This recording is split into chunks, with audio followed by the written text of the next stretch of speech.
Mano le vavea sunga taulanga tangaloa ina utoe ono minuti na tale o le tula tasi ele o tapena mai fo le fionga la wano atila wal tato poklame o le lalolangi o sonei le tula tasi tale lua ia o le tato utoe mafuta fo ilea ma tato tala noa ma fais tato tala ia ma fais tato whangongo ia se ia pa ila fo ile tula fa poklame tupulanga tala vau ia ile tula fa ia ai malo lava le mafuta mai ia ili tato tunuu ia ili nei taimi o le tautua ale se fonga le lau mua i Wellington ia ai pe foi ona uta ua ia ai to tirila to ina vala au mai tua mitasi ese lo au itina a vatu ele ai langa ole vainga ole ute mai tawina ile soifuanga nei o me ole ute mori ma wina ma o mai tawina le ute sa wai fa so atu ilunga tatu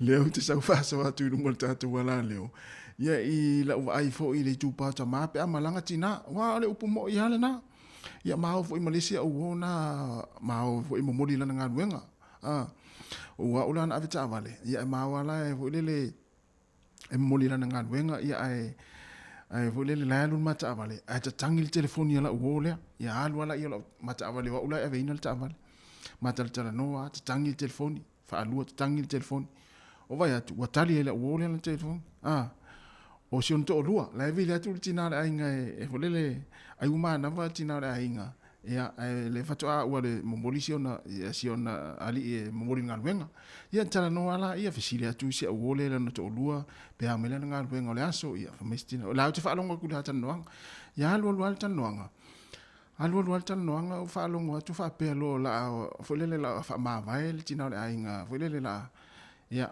ala ma o fil ngalwenga ia fai mai lo martina le inga lo wa ma ia han ia manuia ia ngalwenga le yaso ia fa manuia le ima pui o tala ia lo te fa longo tu o telefoni fa mai ia fa manuia le lo ngalwenga le yaso pui oe ia se umana mea ia alu wala ia fa te volta ma ia alu fa sa ma lo longa ia fa mai lo martina le inga ia manuia lo waso han ia I love you, I miss you. O tala ia lau te whaalonga tu iai.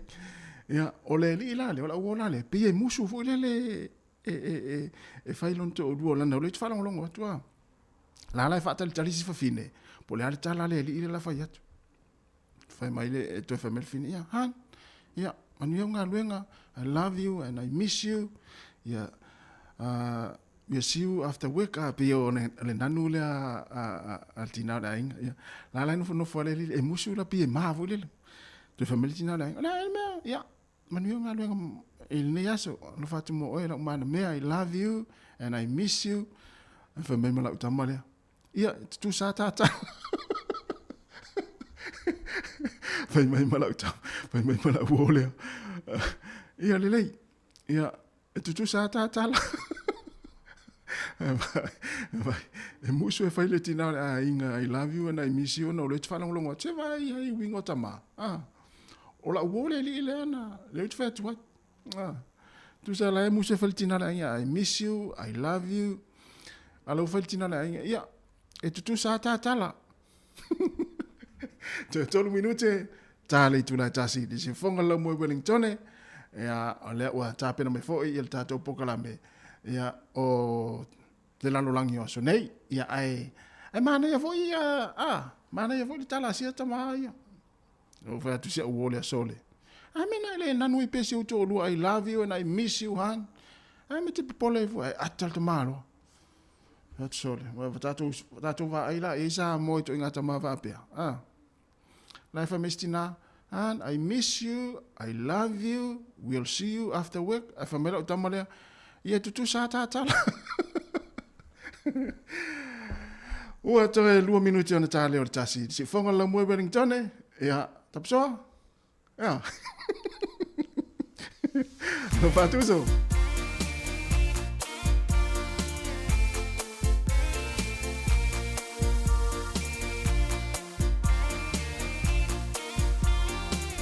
Alo ese fua ia Martino Frida Lola e o fe i la fi mai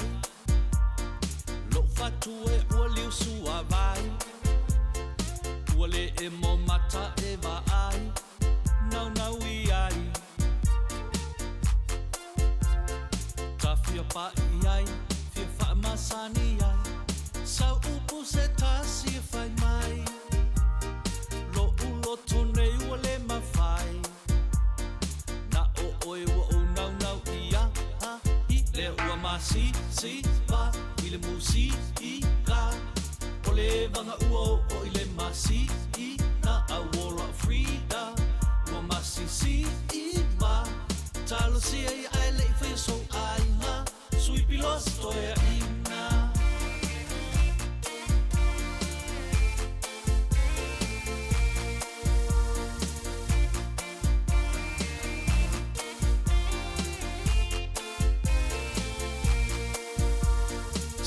ia tu fo ila si tala Frida e laki lo olanga wa ue pule I le office malanga e fai fo I lo vaa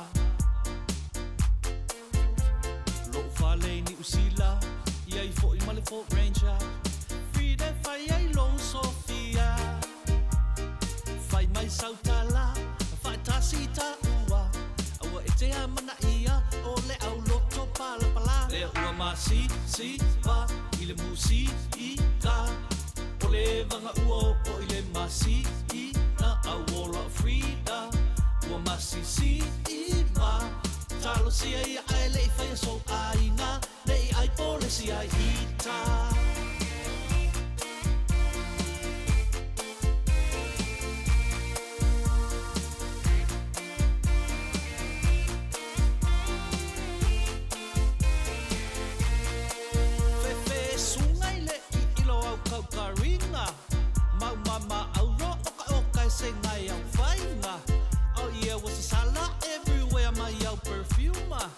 Se wa pretty king ai kiki wa pretty basic winnie tene mai ai I tene nga o faiau fika faiau wanga ole a uma ole po fa pale ni mai au tanga e fa mali e loto fa pale ni I le musika ono sa I lo loto le ua masi si va I le musika ole vanga uo o I le masi I na a wola frida ua masi si I va talo si ai ai le I whai so ai na le ua masi si va I le musi I ka o le vanga ua o I le masi I na a wola frida ua masi si I va talo si ai ai le I whai so ai na le I alu solo muli ai I ta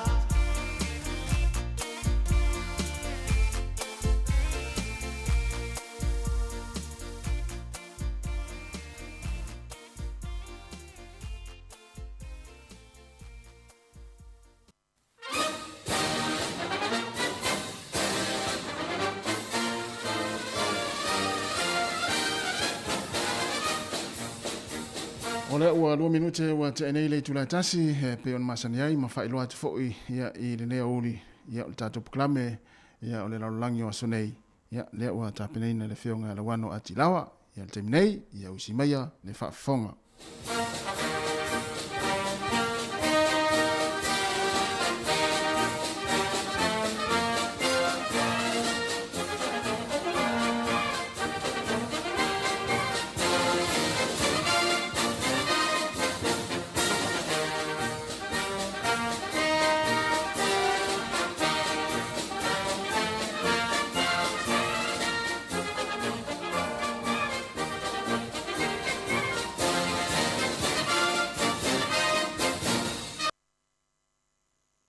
Ia, mai mo mola foi na mātou whaatalofa ma whaafeila I atu I le mo malu lau whaafonga le nei tu la. Malo lawa le langi mo ma le soi fua lau le lei. Ia, o le nei vo I whaapoponga o le tātou Paul Kalame o tala I me tupu I le lololangi. Po o le lololangi o aso nei, ia, e fifia vo I whaailo atu o le sunga I atasi tui tolowaa. Ia le o so ni mai, ia wale tu inatu o le tātou Paul Kalame I le nei vai aso. ia mai fifilo fo ito e whaatalo whaatu i lo sukatasi ma lo lava le tau atai ma lo ho i le so ni mai i le Port Kalame nei. Ya, le ngang whaalolo e toi whaatalo whatua i lau whianga la wano, ma lo lava le soifua lau le leile nei aso, le fo ia uri mātango fia i tātou lomo nei Wellington. Ia ma lo o whio lolo tūlanga o le tau le mai tau watu, ia o fo i le malanga mai le wala i le nei a oli, ia o to o malia lava ma la ia mātou i nei i le lomua, maona ai tua oi, ia ai e marulu lava o lea tātou o iai i le nei vai tau o le marulu e pei ona ma sani ai. Ia ai i le nei whao poponga o le tātou Port Kalame le nei. Ia e whioloro fo ia nai mea sāti tupu mariri mai i le nā vai asa o mawai, ia mai se fo i le nei vai asa o wha iu. Ia mai o mwhai o na o ina nai vaenga, ia wala o fo i le nei wha o ponga o le tātou Port Kalame. E mua fo i o na tu ina atu, ia nai me tupu ia tātou i New Zealand nei, ia masanga wha alau tele i nai, ia wala le sila fia, mai se le malo au mātua, ia malatu fo i fia wha fonga i le nei Port Kalame ma le tautua a le si fonga o le lau mua. Ia ai usi mai pēr le wha fonga.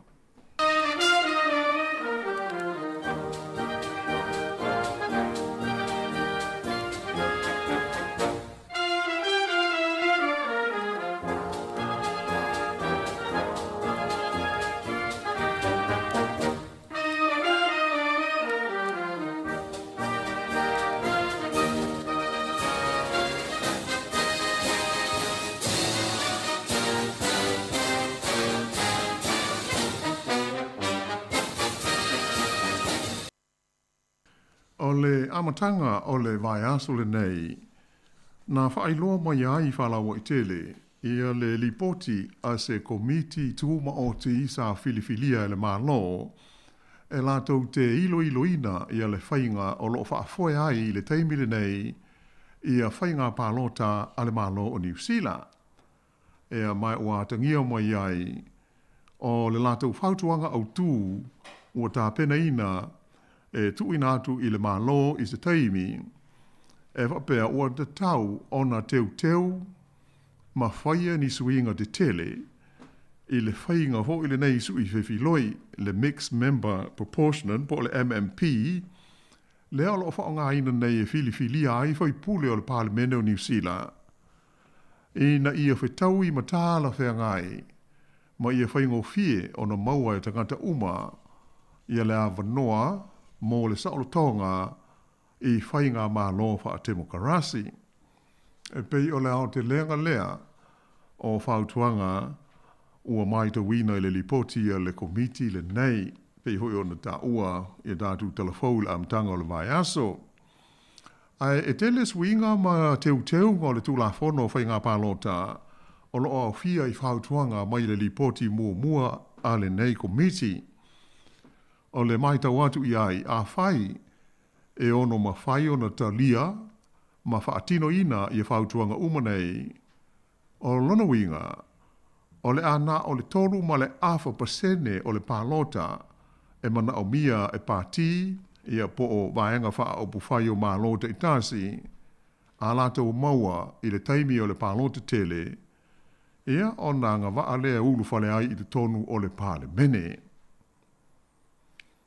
O le awhapefo i ono so loia ia le whainga lea o lo o iai le teimi le nei a mālo se whaipule o se pāti i se no foa whaaitu mālo e mawhai o na ofi lea pāti i le tonu o le Parliament mani sui whaau pōpō e tusa pele atoa ia le 5% o le pālota ho le whapāti pe o na iai. O le mea na o le o lo o iai. Ai o whautua ina le komiti. O te tau ona so loia le vaenga le na. A whai e malo ia le sui whaipule whaatū i le pālota seitu malo. E le to e whaia le mea leia i nei. e whapeona la vea tu ai masui filifilia mai le lisi a lea pāti e ulu whale i te tonu o le pāle. Mene, e le ngata i lea, ai ole aono whaia fo i se pālota whaapitoa, ia pe o se referendum, e whaau popo i nai, ia le umi o se nofo inga whaapāle mene, mai le tonu tau sanga lea o loo iai le taimile nei, a ngai i le whātau sanga. Ia, ma stasi o whautuanga taua, o le whaapa uifo lea i le se furuono tau sanga le matua, e anga waa aiso o se tangata ina ia mawhaio na pālota. Ato ai, ma le whaatapulai na o fuai, po o mea alofa tupe, ia mawhaio na tu ina atu, mō la ti nae o se vaenga wha upwhai o mā lo. Nā whaino mai e le taitai whono o le komiti filifilia, e pei o na tāpena ina le neili pōti, ma whea ngai ma le nei ngā luenga, o ia lea o le tamaita i sofa i a Deborah Hart e whapea, o le teimi le lei lava le nei e te tawai, o na toe sila i le tūlanga wao o le mata opu le nei o le mō pi i le tonu o New Zealand nei. Na ia tā wai, e ui ina o lo o solonga le lei lava ia se vaenga telo le tūla whono, e pei o na whaafoi na ai whai ngā pālota New Zealand, ai sai loa i le taimi o le la tau suenga le nei, e mawhai o na sanga wha le leia tilipea i le anga i atu i luma. Ua whaalawa i tele mai i a le latu lipoti i le nei taimi, ai ua whapea o nā ngātu i a pāti ma vaenga wha o buwhai i le tonu o le tunu o mō le whina wina o le pālote tele i le masina o ke topa. E mai pei ona whaatūlanga ina mai, o le vailuanga o le masina o iulai le masina fōlea, o loo whaawa noa mai mō le whaatala noa ina ai whalawa i tele, o le lipoti le nei, ia mana whautuanga. Ia ma le tu inatu o ni manatu, ma ni langona o le tunu e tu sai o le lipoti. O loo iele wha moe ina ia tu wha atasia i a langona, ma manatu, ma whautuanga uma o le a maua mai ai i whailoa inga whalawa i tele nei, i se li pōti whaiu o le a whapea o na tau au inatu i le maloni sila, i le masina o Novema. O le ilo i longa le nei, sa tau la mua ai i a le minsta o whaamisnonga, i a pe o le review lea ua uma nei, ma tu ina maila na li pōti, sa taula mua ele min sta fa amasnonga i le nā taimi o ia lea o Chris Fafoi pei ona si le fia foi mo manatua le o malo lo mai i le parlemene e mai nā lo ia pe amatalia ia ngā ruenga ale nei komiti filfilia ia au ke topa o le tausanga i lua afe luas fultasi ma le wha moe o ni suinga ma ni teu ngā le tula fono e maua mai ai o le ama whai o na whaao ngā ina lea i le pālotu tele o le tausanga e lua afe lua sifuru ma le ono. E pei on ta o mua o le tamaita ai swa whai a Deborah Hart le teitei whono o le komiti tū ma oti le nei a o isi o na sui a wai e au fiai i a Maria Bark ma Lara Greaves o la ua o ni tamaita ai e to mai wha apitoa i ma ta upu tau upu whai o ma lo.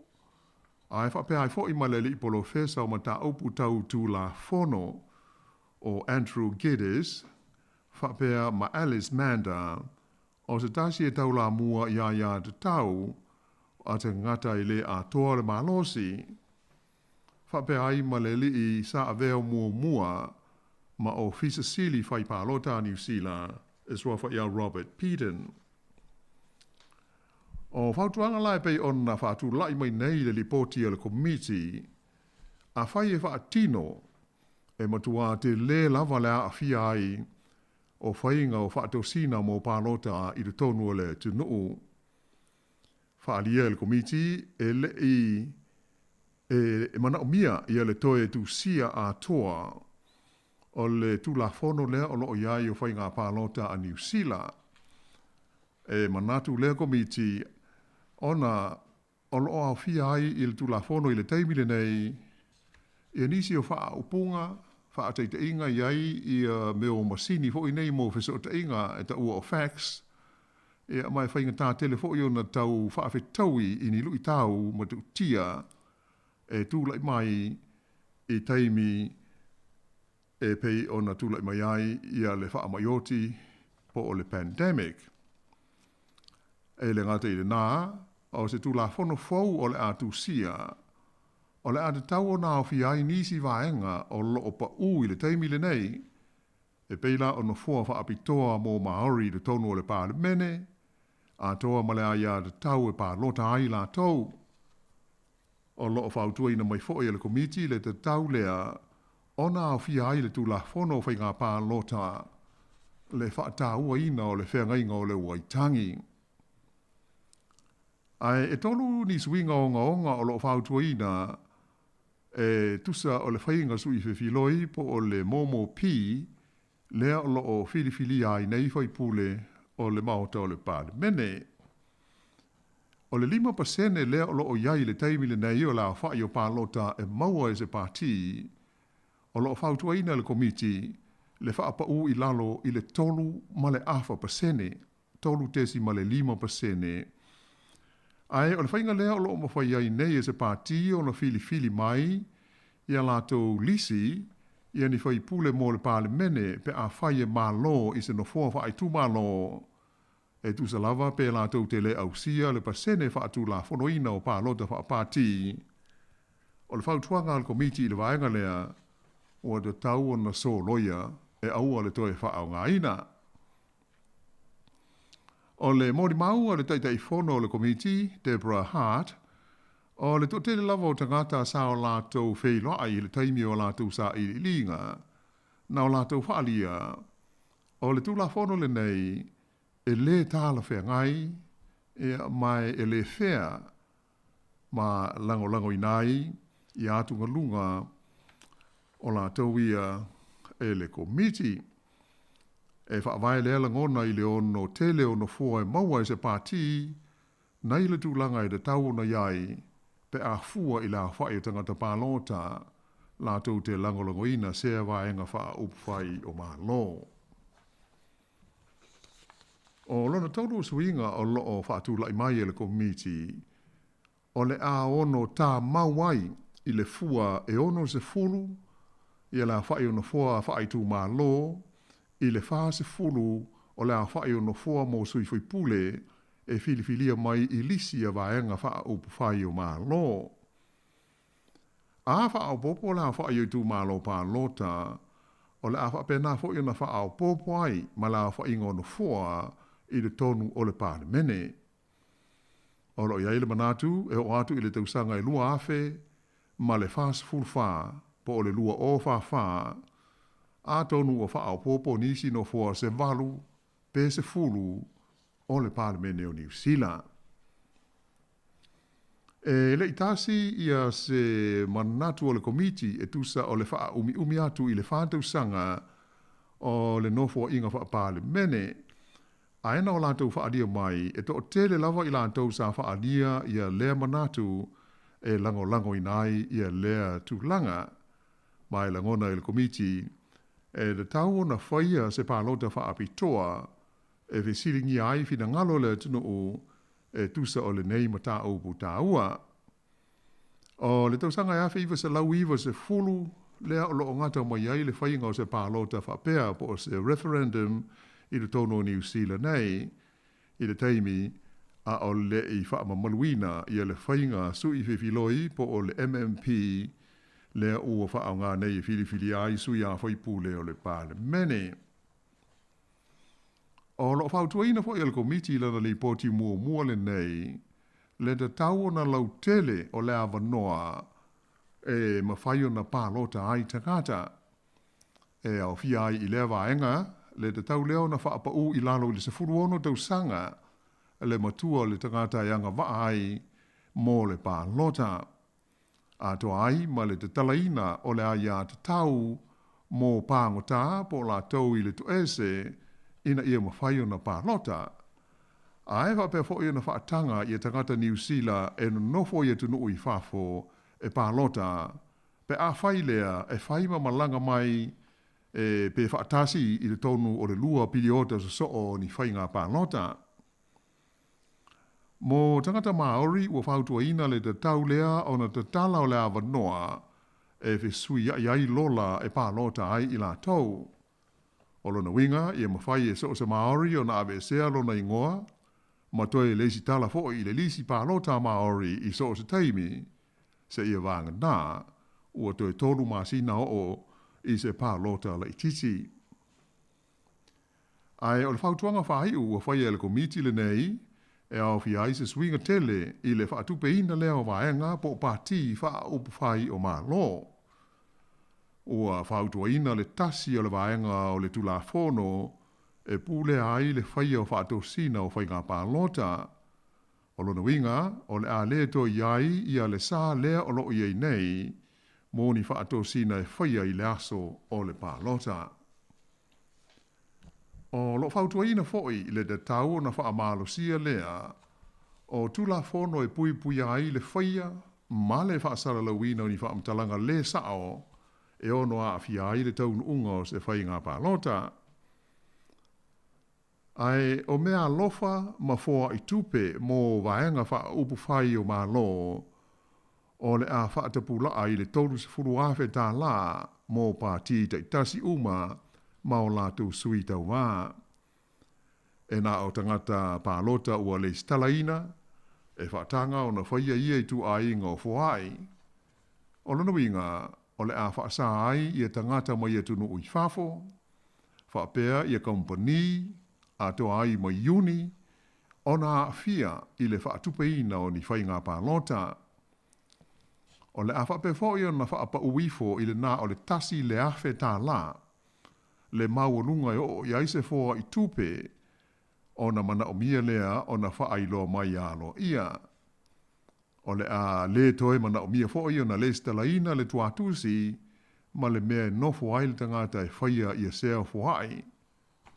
O le teimi nei e pe o na silofia e se furu lima awhe tā la i a le tapula a lea o loo iai pe awha pe fia whaisa u fōa i tupe i se pāti po se vaenga wha upwhai o malo. Ua whautui na fo e le komiti le nei le te tau leo na whai o se si tanga i vai ngā tupe ia o loo tui na atu le malo i pāti tai tasi e langolango ma fe soa sani ai i a lātou tāpenanga mō se pā lo te tele.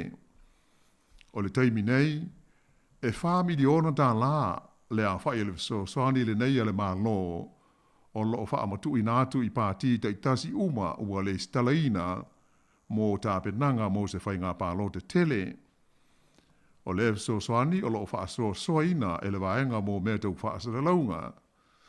Ai bitai o le ua whautua ina e le komiti le te tau na so loia o le vaenga. Ai o le a wha so le nei fua i a le malo e fua le lei i pālota na maua e se pāti i whai ngā pālota ua mawai. O le a maua i fo i a pāti te tasi uma ia se vai ngā tupe, e tu sa le se furu wawhe tā la, e ve so soani e lātou fe sota inga, ma le au pālota i nuu mai tū mā loi tua. Ai atonu o se swinga tele le mata aupule nei, o le whautuanga lea ina ia maua lea wanoa e mawhai ai, o na toe whaafoi ia fua ai tau tupe a tangata e au maia e awala i le whaangaina lea o le whainga hoi nei whai la fonga mo tax credits e whaulinga i mea alofa ia o lo o iai le teimine nei e fua ai i lotu mai ka le sia ma isi whaalapo tonga so swani po charities.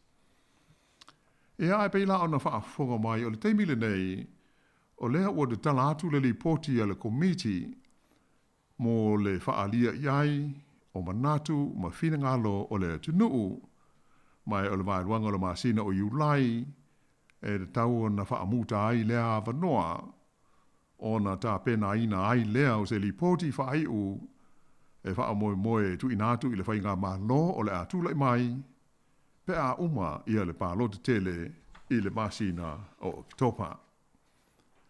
Ea ai usi moi pea le whaafonga.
Ia, o loo, i whaafonga mai pēr i le tātou polka lame le nei o le lalolangi o aso nei.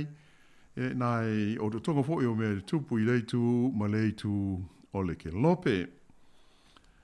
O le tala mai Australia le nei vai aso, to tele a tangata mai New Zealand nei ua nofo Maui Australia, le o lipo tia mai i le tāpena, ma sauniuni, ma ua whaatalitali, i le taimi o le a mawhaiai o na tālo sangaina e la tau i a le awanoa e aveai ma sitseni o Australia. E pei ona silafia o le masina fau o iulai, lea o le a amata wha amaluinai i a se swinga o le tulafono o le malo Australia. Lea o le a waveai, toe whaingo fia foi le whaingo tālo sanga tangata o New Zealand, e fia a vea ma sitseni o Australia. O le tulafono o loo iai nei le malo Australia, e mo mi ai so o se tangata New Zealand, ina ia maua mua ia lona tūlanga o le nofo mau, o na whaato a mawhai leo na tāl sanga mo le sitseni.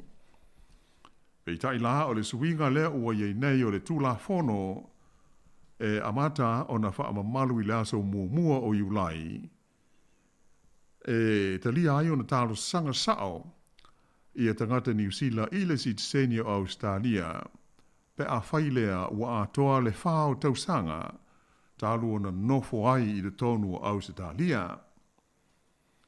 O le masina o Aperila, o le tausanga le nei, pe o na sila fia foi, na whapeo na whaalawi loa mo iai whaalawa i tele e le pālemia Australia i a Anthony Albanese, i le nei swinga o le lātou tūlafono i le taimi sa malanga asiasi atuai i le pālemia o New Zealand i a Chris Hipkins i le ai o Sydney.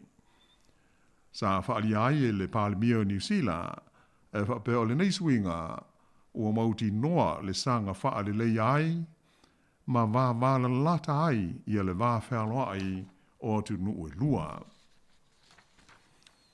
O le manatu le nei, ua lewa, po le mata aupu le nei, ua lewa o na whina wai i le malo New Zealand, a ngai i le malo Australia, taruai o le le whetau i le lātou tūlafono, ma le tūlafono New Zealand, e a whiai tangata Australia, ia e malanga mai ma whia nofo mawai i nei.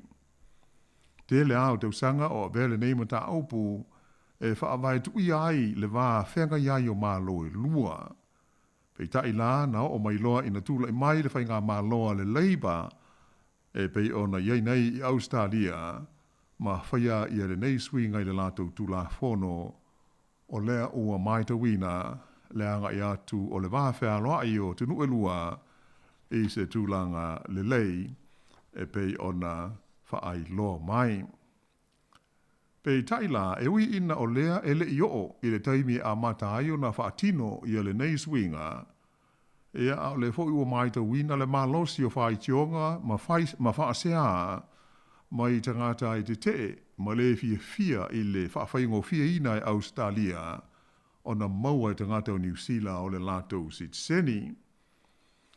O whai tionga nei e whaasanga i le palemia ia Chris Hipkins ma le whainga malo a le Labour o lo tu nei le foe o lo whaamamawhai nai i tangata te te ia o lato popolenga mātunga lunga i le ono e soto o tuai o le to tele o tangata whainga luenga New Zealand i Australia ai o lea mo o mia o nano nofo e whainga luenga i le tonu o New Zealand nei.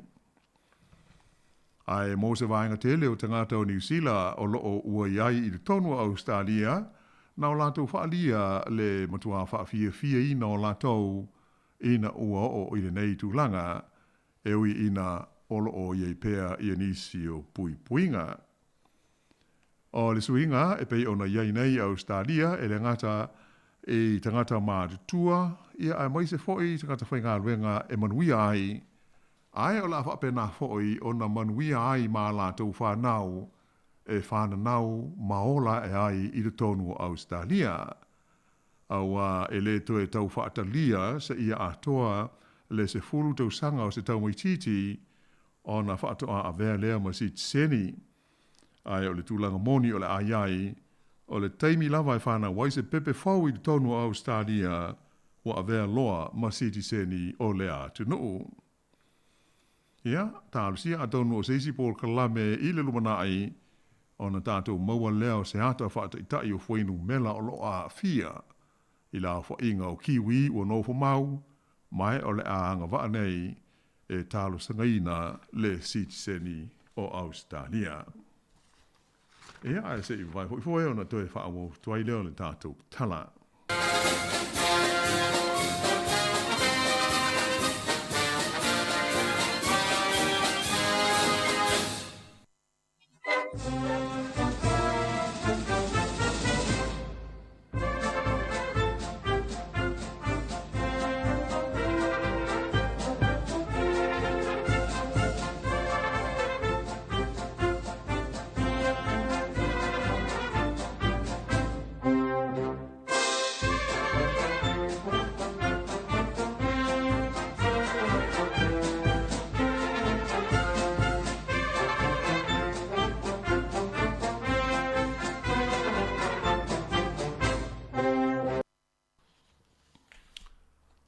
Sailonga ona whaate ia le lorolangi i le nei vai aso, i le mea ua o iai le taua i le vāo Lucia ma Ukraine.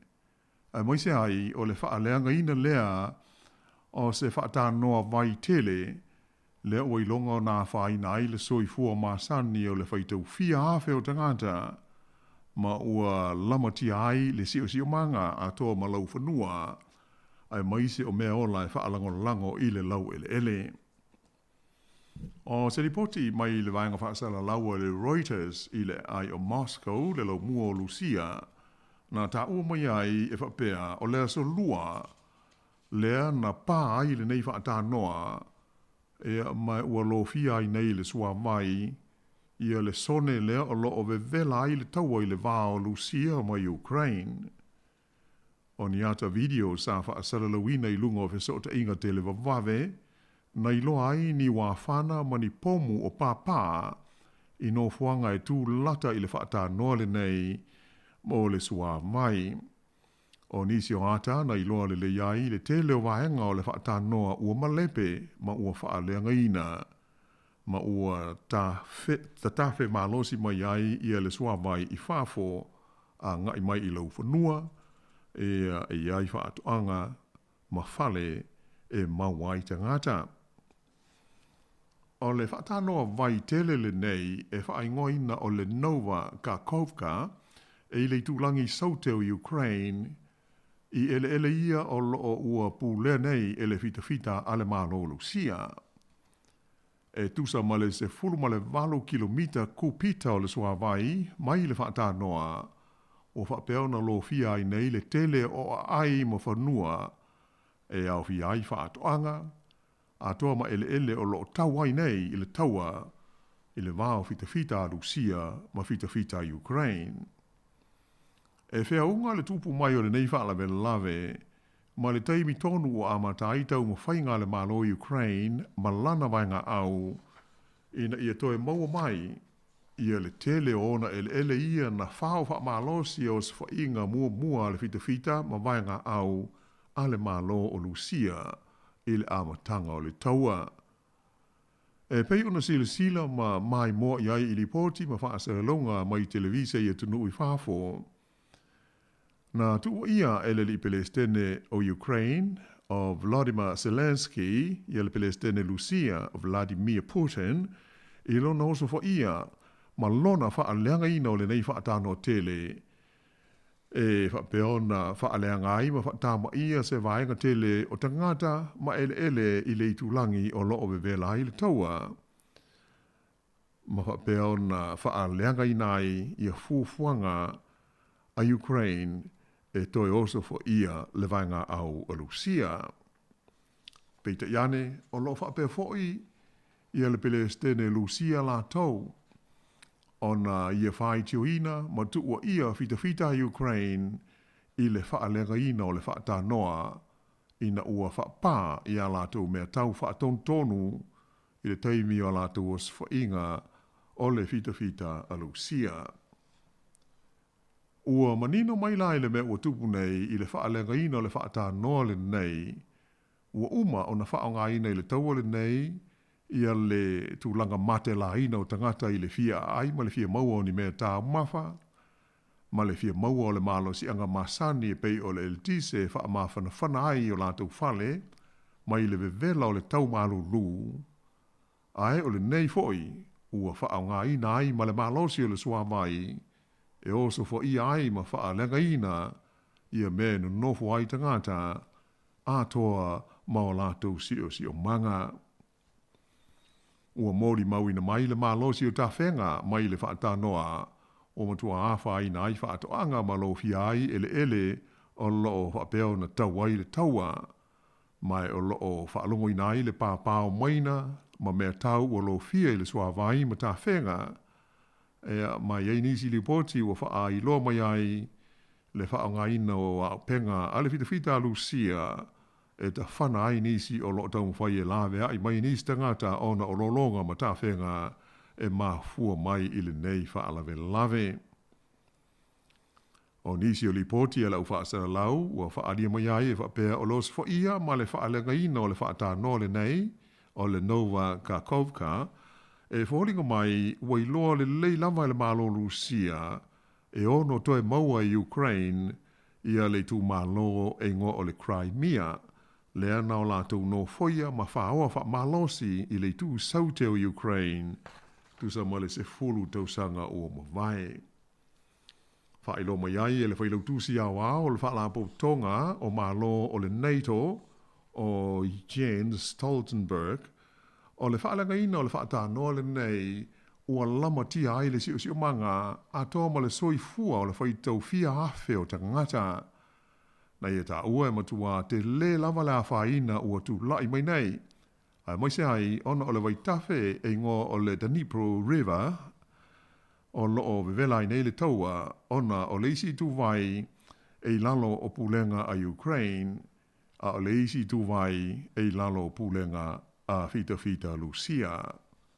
O le mela o tupu o tau whai lamatia ma whaina ai nei le soi fua o tangata i tue lua o le taua. Ma o whape ai ona tau whai tua ia e leisi tu ia leisi tu i le whaalenga ina o le nei whaatano tele. Ua mauti noa, ua mautu si ai le teimi le nei le suawai tā mawha mo le tu malo a toa Crimea, le ana whaalia mai e lona kovana na tō fia le malo Lucia whapea, o ni mea tau whaatonu a Ukraine, na malepe ai le whaatanoa ma mafu ai o na pā, ma tafe mai ai i whafo ia le suawai. Peita ai, na whaalia manino mai e le Palestine o Ukraine, o Zelensky, o le whaapaina o le whaata noa, o se ngai o inga mauti noa Lucia na fua le lei, ina ia wheso soani e tau tau fiu fia ai, ia leo se whainga tele ale fita Ukraine e whaasanga i vai ngā aua Lucia o loo no whoia leitu i saute o leo tunuu o Ukraine. Tā o whoi el tai o Ukraine o le whaalenga ina o le whaata noa e wholinga mai o ni maina sa te tau ai e ni terrorisi mai Lucia ia ua atoa le tausanga o la tau pūlea whaamalosi ia le nei whaata noa tele.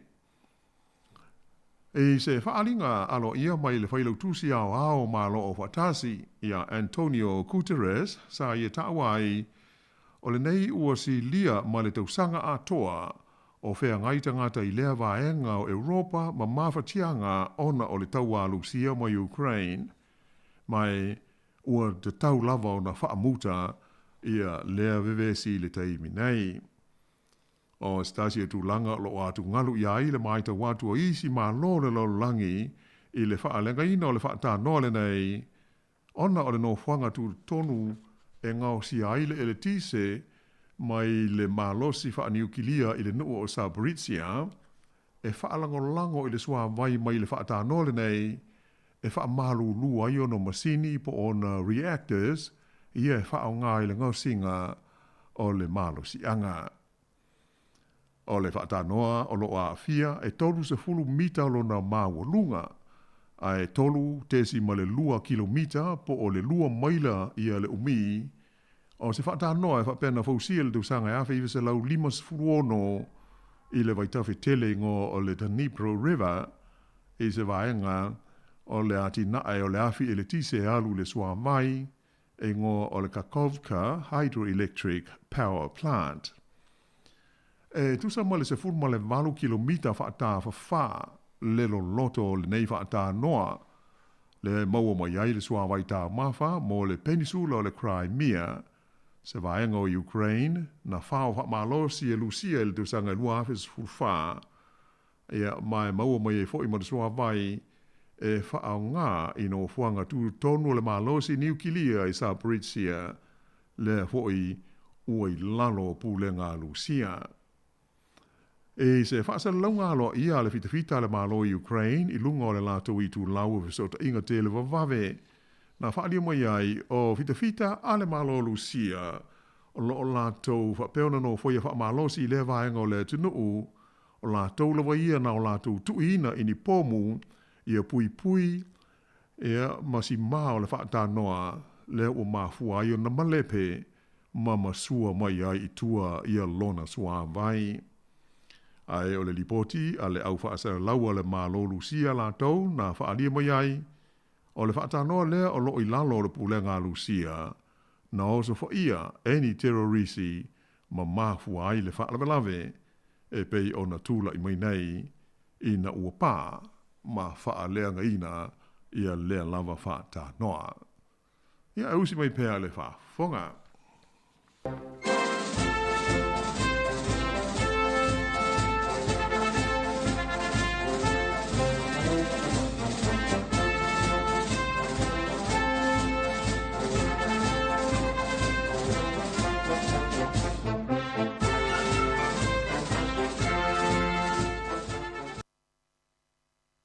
Se tala mai i le motu o Haiti. Na la vea le tala whātai si sifo o le motu le nei e ngoa i a Haiti i se mafui e malosi le so lua na te nei. Mai o urua i li poti na maua mai ai na ta wai le mali liu o ni tangata se to tolu ia ma le to tele o isi na manu nuai i lea whaalawe lave. E lu le nei mafui e ai o loo whea ngai i a lea fo i motu o le atu kerepeane, ma ngā ruenga i le tautoe whaale leia, o mea sa whaale ngai nai i tā whenga, ma lo longa ma mawha i le whaai unga o le vai aso o ma vai. Lea na maari li wai le sidi atu i le whaase fulu o tangata. Sa whaai lo mai e le ofisa e vaia maa fui e ale malo a Amerika, le US Geological Survey e whapea, e tusa ma le wha tesi ma le iwa le maa lo si wha mawina o le maa fui e le nei. Mai na ta uai e se sui o le ofisa mo whaalaulawe whaafose ia le malo Haiti. O tangata e toru ia ua mauti noa ua maliliu na pa u ia lo lātou whale ma tanu mi ai. o se tala mai i leo tunu o saina. O leo sāna te nei, na whai ai leurua i malanga e ave ai se pasese a le vaalele chet o mawhai o na fausia i le tonu o leo tunu o saina. O le malanga mua le nei, sa whaia le kompani vaalele e ngoa o le China Eastern Airlines, mai o lana malanga whaatulanga ina numela MU 9191, na lele ane mai le ai o Shanghai i le afole se fulu i le tai ao, a ngai ana i le lau mua i Beijing, ma tu lau ele ai i le afole se fulu lua i le awa uli o le sa. O le whaamanuia ina o le neulua i malanga wa ave aise pasese, o se tūlanga tā ua tele lea mō le mālo o saina, o na ua taunu uai moe mitinga, ma le tele o suenga ma tau mawhainga i tausanga i tele, ina ia fausia so la tau lava wa lele chet la o pasese, i se vaenga o le polkalame tu mamao saina, e whaingoina i lalo le utala ma le autu, ina ia aulia le tausanga e lua afe luas furulima, ua tele nisi o loa ma nisi mea e mawhaia na ngausia ma fausia i tu tonu lava o saina. Ia, po o le whaupunga whapeletania o le Made in China 2025. E una ia na o loa ngosi ma whaititi ai le whaalangolango pea i waalele mai atunu i whafo mo fe malanga inga i le tonu o le nei atunu tele o le laulangi. O le waalele faula le nei o le fausanga a saina lava latou e whaingoina o le C919. Ia mai na whailoa mai e le whaatonu o marketi e le kompania le malo saina le na fausia le waalele le nei kompania ingo o le COMAC, Commercial Aircraft Corporation of China. E whapea, o le amata i tuina le lei le ngā so longa o le nei fausanga, ai o le mea sili o na tāua, o lea o mawhai o na whao ngā ina i ona tūlanga e pei o na mana o mia ai. O le mamao e mawhai o na lele ai le waalele le nei, le C919 na saina, e tu sa male 5 se lau 5 kilomita. E mai o mauti noa o le tali lea saina i kompani te tele lua le laulangi le fausio wa lele, kompani lea le Boeing ma le Airbus. Whailo mai o le atau wānei la le C919 ma le fausanga o le A320 a le Airbus ma le B737 ale kompani o le Boeing. E pei ona sile fia, o le tele o waalele la o pasese ia o lo whewhai nei tu SS le laulangi, o fausanga a kompani nei o le Boeing ma le Airbus. O le Boeing o le kompani fau waalele a Amerika, ai o le Airbus o le kompani tu whaatasi a whalani ma Peretania. E pei ona ta o mua o le C919 na saina na fausia e le kompani saina lava latou e ngo o le Commercial Aircraft Corporation of China po o le COMAC. O le waalele mua lava lea na fausia lea mo le kompani waalele o le China Eastern Airlines. Ma tu inatu iai i le kompani le masina o te sema o le tausanga na te nei, lua afe luas furulua.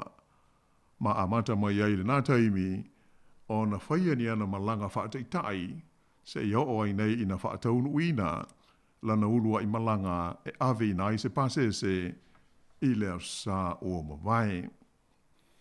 O le waalele le nei, C919 na saina, e lua o naafi, mai se lau onus fulfao no foa, mai vaina i vaenga i lua, o le vaenga mol au fai business po le business class, ma le vaenga lo tele le economy class. O se ripoti mai le pulenga o le ai o Shanghai na ta ua mai ai e o ana i le whaai unga o le tausanga na tenei wa atoa le tolus furulua la whaai o kompani wa la tau whaai lo atu lo la tau manao mo le fia whaatawina o se whaalele o le fausanga le nei a saina. Whaaria mai ai whaapea o le tele lava o vaenga o le nei fausanga fau e au fiai le isu o le waalele, o le tino, ma le vaenga ino nofo ai le pasese, ai whapea ona apa, ma vaenga e whapaleni ai le lele o le waailunga o le ea, sa fuafuaina ma tu si ata, e le kompani saina e ingoa o le Comac. Ai o isi vaenga ma tōtonga mo mia, mo le waalele, sa fausia mai lea kompani mai atunu i sifo, e au fiai o naafi o le itu ainga o le Leap 1C, ia sa fausia maati nae ele kompani e ngo o le CFM International, i se whainga tu whatasi, i le vā o le kompani o le General Electric, ma le kompani Falani, e ngo o le Safran. Ia ai usi mui pēle wha whonga.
Ia, o se whaapoponga nā le nei Paul Kalame, ale si ufongo le lungua, nā i tala fo i me tupu o le lalolangi o asu nei. Ia, o whai o nā tu whaadisia, ma whaamapopoina, ia wale manu lau whaafonga i le nei tu la. Ia, ai se wang nā hui isi meo e fia sauno mai ilo sungtasi. Ia, o nā whaamai atu leo le tā Paul Kalame i le. So, Malo whaftaitele lau whionga lau anu mo le tāpeino le tātou Paul Kalame le nei fo i vai aso. Ia e tasi asi mata upu lena poe atu fo i ia i mata upu fo i peo na e tuuina mai. O le tulang fwelele mo i la tau ia e wanga waa ona a palai mo sitseni ni Australia. Pe le vaenga na le malo Australia le ana maua atu i lau folasanga le mo i la tau ia o i Australia le taimini nei. E moni le lei lama pe o le masina folasa mo mua o iulai. Le e alo iai e pele a matai ona te tala lo le avanoa mo so se New Zealand lava ua whātau sanga o i Australia. Ia. Pawa le o le meta ua ia atoa le whātau sanga tarua na e o. Ia, ona whaino lau tau sanga maasani o le application fo le ave o le immigration si zila iai. E hui ono fisili maasani o le totongi ma mea whapena ai pe o le mea sili o na tāua i le mai tau atu. E pe ua wāmana ia mai Australia, tāo sanga ho i wa levo na tau ma whai ai, a pāle mia ho i no fo inga o mawai New Zealand e tau wha sufi Australia i se whainga, tau tāla whea ngai, i po se whainga tau whea ai ho i lele, a si sila e la au Australia e malanga mai fia no fo mau ini, whainga o fia tele. E maua le alawa no e pālota ai, ma mea umalau, benefiti manatu la, ia anai tangata o level nei o mai New Zealand, e le mo se benefiti manatu la, ai le whainga luenga, o e le se me mo, e le se fiso sa ni ho i lele, ia e pita i o le o suil tu la fono, a le malo Australia, ia whapenala a whalo te usanga, ona e anga waalo le te tau sanga. Ia le si i whainga o le tele o tau maiti ia sa ola e o. Ia o le tu la fono le tuai le ia i Australia. E le mwhai ona... Mo whamaniang. E le mwhai ona si tseni. Si wangna ua atole se fulu tau o le tau maiti. Ia. Ia, le la e amata nei la ia i ulai ona le to i se bewa pe. So se tau maiti ia mai se ia tangata mai New Zealand ua nofo i o. O maua le pepe fau, ia kai pe iau ingai, mo loa ia ona sitseni loa la lea, ua lau by birth. Ma le Pe te. ole o nai swinga na ai le mai ta watu la ia ia fo ele mo mai se foi no mela ila fa ia mo tino ai to tele. Ia mo sa ole le sa no ngala fionga la wan. Ia o isi uta ise fulu ta ilua fulu ta sanga ia Australia le mo wale le fa mnianga ia o se. Tala fia mo la to ia pau al tu la voile. Talo sia ia wala wa fa ngofia na pala ia pepa. Talo sia le ia insol tu la fono wa ta sina va ngo te lo e una na sile e fo ile ma fa nga malo. Ia mo la to fo ia wa sol tu la fono. Ia la le i le no fo ma. Tu ho ile ta sile ma fo anga le vesi ona o tu la fono ale le ti poti mai ai ta ta New Zealand. E tu se lava pe o na ola o ai ele pito New Zealand. E mo balona na fo pui ia ona fa ti mai lo le va le ne. Il tu la fono tu ai ia ta le ta sia o swinga ia e a fia ma le vai ka le. E o le to o mai fu la to ia tu e pe o la to so tanga ta sul tu la fono wa le o le tele na o tanga ta ia o mai nei. Ia e o mai ona o le soli tu la fono o. Ia o mai foi nei. To ia ti le lava ona fai me ta sul tu la fono mo o fa stonga mo tu la va pena. Ia ai tatu tau sia a pe o tu langa nai pe o swinga si dia no ta u mo to tele o tato o fai mo fie leo no fai ta sanga mo si tse o mo le to e fa pense i tulia se i mo lo no fo mau o le permanent residence ia ona a va ale o a to mo i fo i fe si di o le application la to i me tau ngā ruenga o te tongi ia mo pe o le alava. Eu me ma sani no ai ele o ta o mo foi pe fie se tau pa wala le mele fa ma fa mai e o le a tau foi mo fie ai le so pe o a mo fu se le ai ta sanga pe ma sa ma lo va te yo no vinga fa pe o ala no walu le lua fe sfrui vai Australia e lo no vinga lo fa ta sanga pe va pe o no walu no vinga la o wanga va a vo ila pe fa pe o te Australia te mi ta tu te le o to ma ia va te tele no fianga la wano ia mo ta pe nei na tato programe ia ma rue la fa fonga la fa pa mo i fo ile tutua ale nei vaenga le o nanga si fonga le bua ia se ia dia le vai aso ia tatu dal sia i mo se fa un ol vai aso luia male fia ai fa so i fuia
I see her,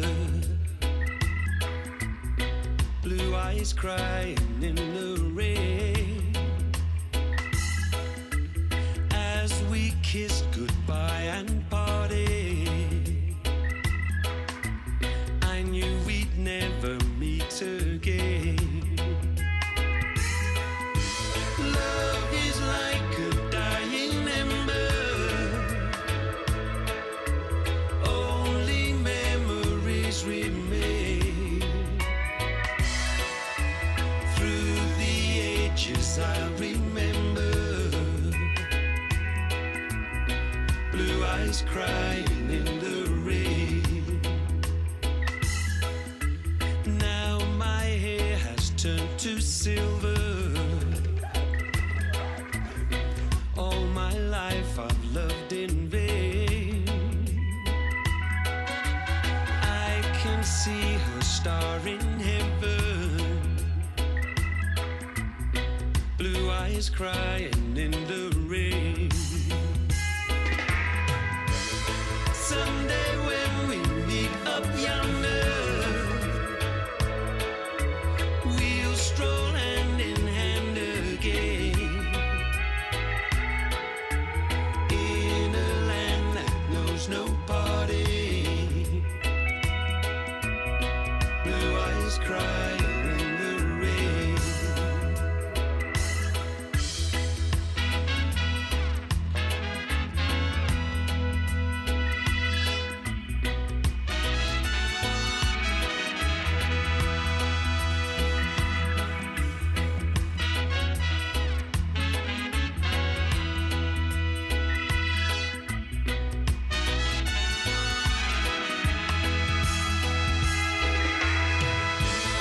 Someday when we meet up yonder, we'll stroll hand in hand again, in a land that knows no parting, blue eyes crying in the rain, blue eyes crying in the rain, blue eyes crying in the rain.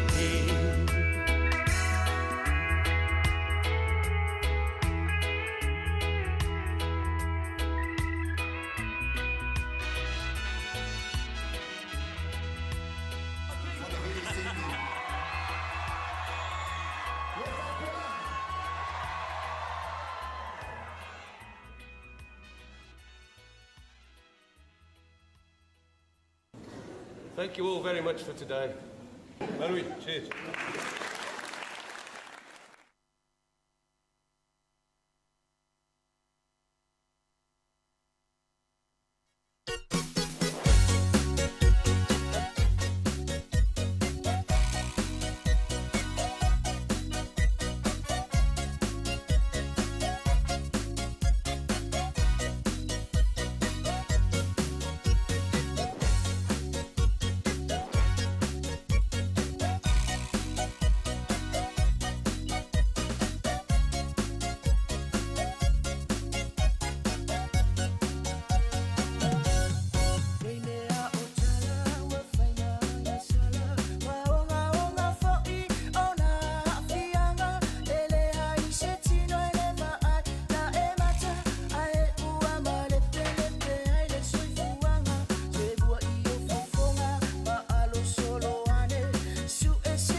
Ia, nau whaafonga mali tātou tunu nei vaenga o le huli le tau tumna unanga le tātou ala leo, ia, le Samoa Capital Radio, ia, e pei ona yeilana au unanga i le aso ma le aso pei ona yeile nei vaenga o le asfaraile, ina ua suma le tasi nei minu te wate ai leitu le lua, ia, i le tau tumna unanga le tātou ala leo le Samoa Capital Radio le nei vaenga o le huli.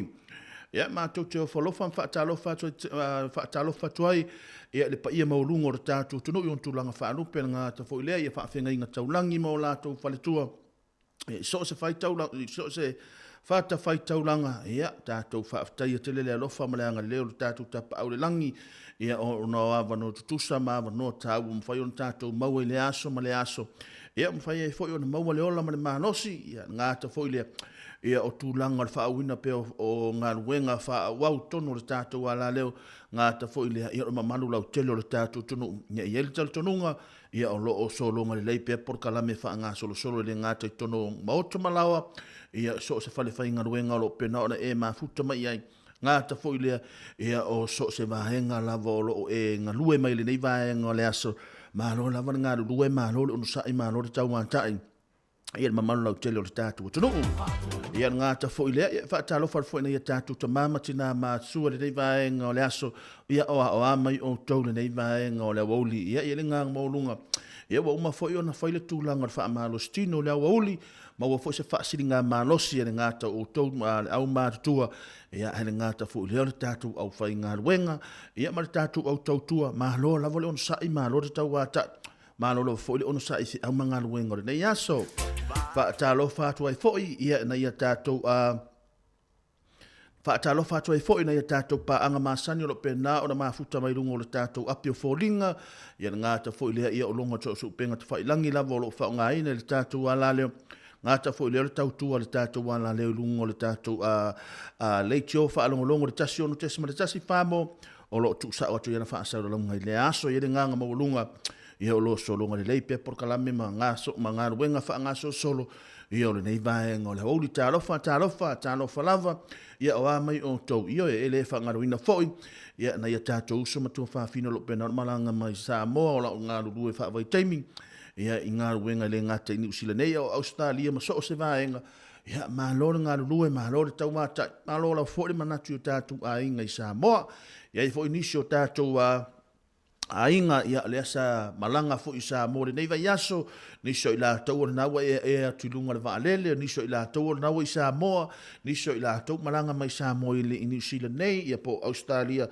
po fe lava se atunu e malanga mai ia o le fautuanga masani ia matou nei Wellington mai nei New Zealand ia fa pe fo me Australia ia fa itete le tulanga le malulu ia pe ona ia matou le nei taimi ia fa talo fa tu pa mo lungo le tatu tunu ia o tau sa mo tau fa ingata ia le ale o ia sa matou fa mtalanga ia no tu ia fa tini o tau sala nei vanga le o le ngata ia matou te talo nei mfai ona tatu maua pele malosi ia wa fa awina pe o tutem faiva nga luenga o lo fa tino ina le aso male aso ia awala wa fo le tau sia ina o tatu ainga malona nga lue malore tau wa ta ia te o tau nei vanga o le woli ia mo le fo le nga nga fa taitele lava ia tatu porkalame na se ma va tu nei su ia tasel nga fo le ia le la porkalame ia pe na fa tau uina ia o le ua se e mai le tatu porkalame pe na masani ona e fa fi sianga le woli nga ta fo le ia so soani mo la tau lo fe nga i au manga ruenga ia le tatu porkalame le nei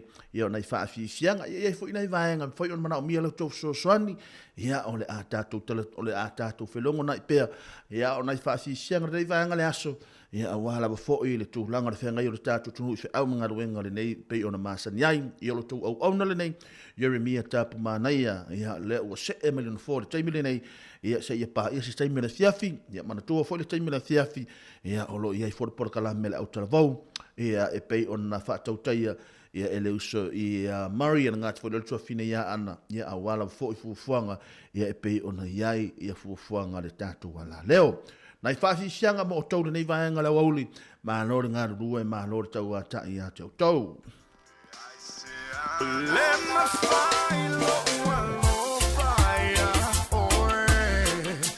bye bye I chino I say on chama sani ai one le mano ni se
o te ilo ana wa tu fatasi va wa partu unga terminate ana fa pe wa tu sa tawo va o partu unga le wa parfana le momo le wa alu tu unga terminate va ole asa silsila le tu unga terminate le gol ma wa gol gamauli le la gunga le gol gawa go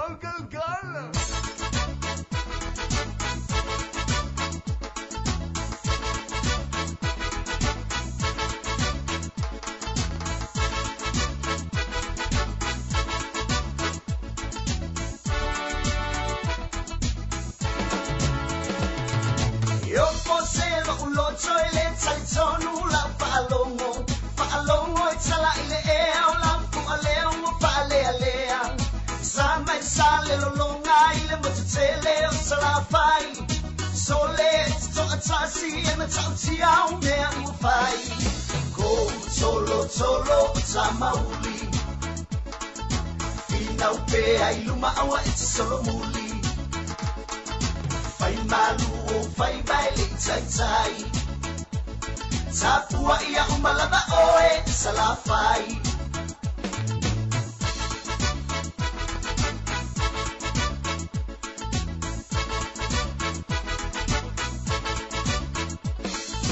Paole pana ile sisina puwa tanuai e muongai Soe paalua ile te wila ele mama itama o salafai Leti o boy pauli paatu salon paa ile pulufana Peiole e mole manzale sawa o siomba Go solo samauli Fina upe ai luma awa it's solo muli Fai malu o fai baile tai Tapua ia umalaba oe salafai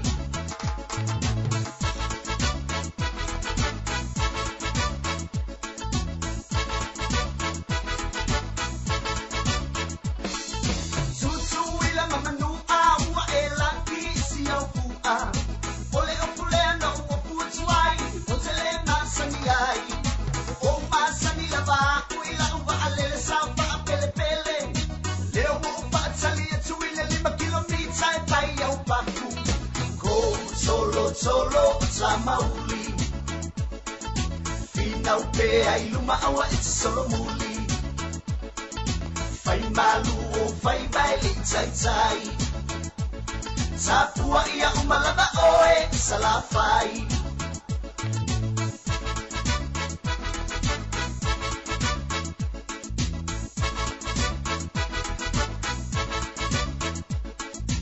Uso choy sauni fa po wina no malosi fa moi leli e tele nai le oli Aloi pai o pai pale a no forma tapuai Ba ai ba na tai matala na tau wa nei toe au Go solo samauli Fina upe ai luma awa it's solo muli Fai malu o fai baile tai Tapua ia umalaba oe salafai Nai whaafifianga nei vaenga o le awaule ina ua toe a tasinele minuti mena sei kono na awhale tula e lua i le tau tuamra unanga le tātou ala leo le tasi ono te sima le tasi whamo ia e pei ona iaine nei vaenga o le aso malo ngā rue malo le tau a tai malo fo ile ono saifi au manga ruenga le nei vaenga le aso ia malo fo le whaatotoa i le tūlanga morunga o lo solonga le leipe ngā ruenga whaatino le nei vaenga le aso a whaape foi ia o le na ua whaisi na o malo longa toi whaau tūlanga o au manga ruenga peo na masani ai ia malo lava le on sai malo le ngā rue ia vai se vaenga le leim fai ona fai isi na o malo longa ia vai isi na o tau maftanga la tite tau ona tuuilo manava watu whaafonga mai o le antono ia masina o whaangu vai ia wala wa foi le nei vaenga o le wauli ia tali ai foi mananga me le fale ia aua te popole ia pe o le tulanga o tau maftanga ia o lawa umana sauni ia tole tina le fale ia malo ngā rue whaatalo whatfoi wompa anga masani le tātou mala leo ia Alan Solomono lo penon mafuta mai Erika Maoe ngā ta foi lea i o tofine ia seta i o lupotea o lo pena mafuta mai i ngā ta foi lea i o tina i o tofine a sina leo pena mafuta mai nei vaenga le aso te foile ia o le sunga ia sia nava, te vita sia nava o le pena ma futa mai le nei vaenga o le aso. Nai whaafisianga mo utou, ia ine nei vaenga o le aso. Ia wale whenga i ruta to tunu i se au mangalu e ngai peo na maasani ai.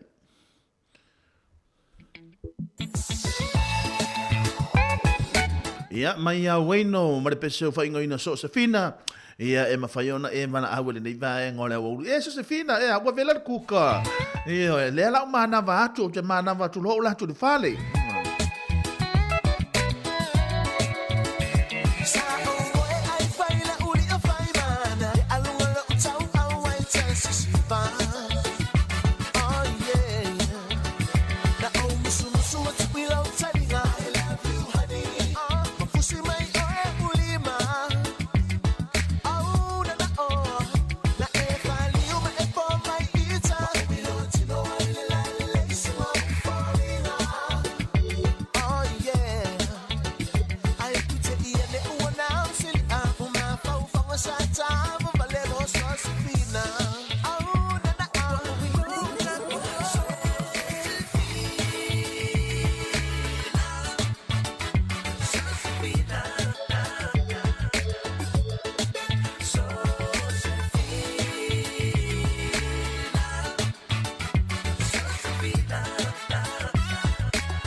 Nai wha manatu le nei vaenga o le uli tu sae fo i mare tu langalo i eilu tātou tunu o pe o leo le a awhale i tu lae lua.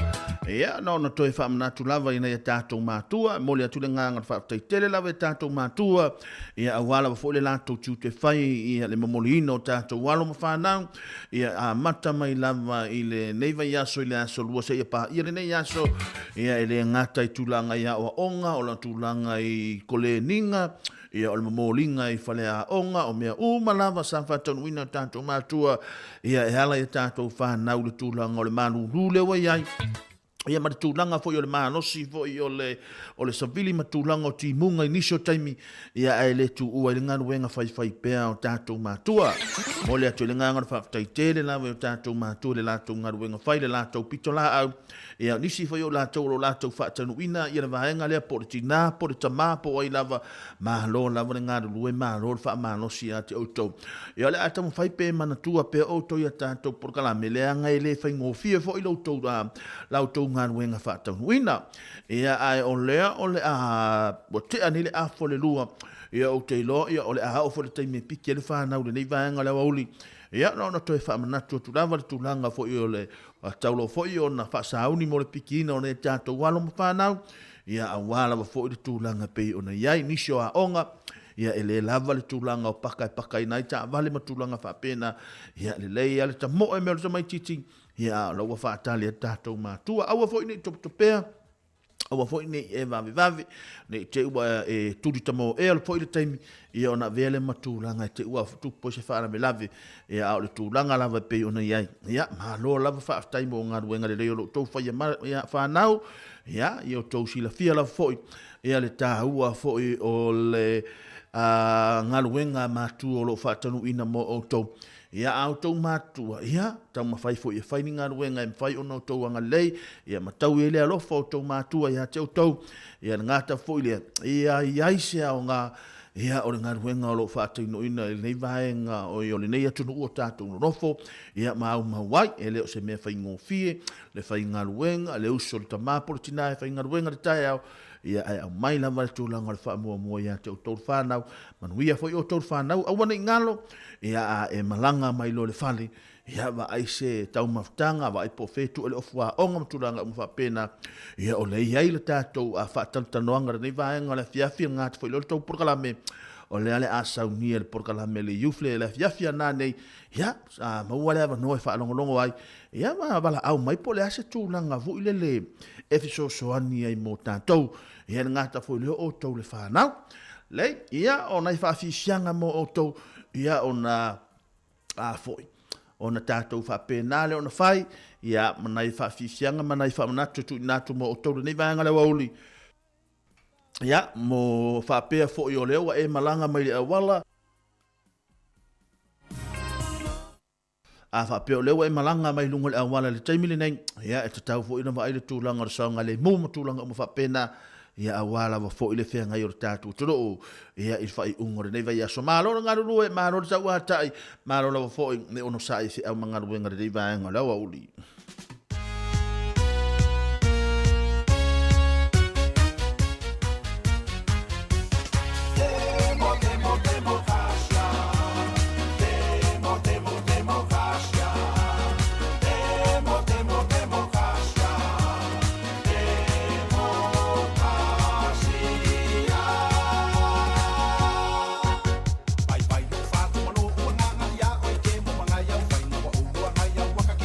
Wakele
Io e ole alo fatu lava io mata ole a ongungu wai io e a ole mea ia wa le vanta una tau oe io e nai fa fi fianga le vaenga ole woli ia a ia i fole tatu tunu i a manga ruenga pe o masa ni ele ngata fu ile e ona i matu ole na wanga tu mo le pikina ona tatu walo mfana wa onga ni so ila tau ole le asa uni le tu langa fo i ole sifi po ngā ruenga o le po nisi foi o la tau o le nao wa mata foi ona lama whahai o le tūranga o whi au ngā ruenga ia a wha pe o le nao o le a e ma nawa le taimiri nei ia o te lo le ma nei ia fo ia la le wato le tangata ia pe ona fa manato fo ile uso ya tasi ya o le aluato le tangata e fa o ngā masini o le nao umana e to e fa i la ina ma le masini ia ma ua ma fo le tūranga sa e fa tau ine fa i au ngā ruenga ma lore ngā rurua ia te utou ma rora fo le ono sa i au ngā ruenga ia o uma fo le nei vai aso ia olo ia fo tūranga o tālonga pe ona ia sau se timing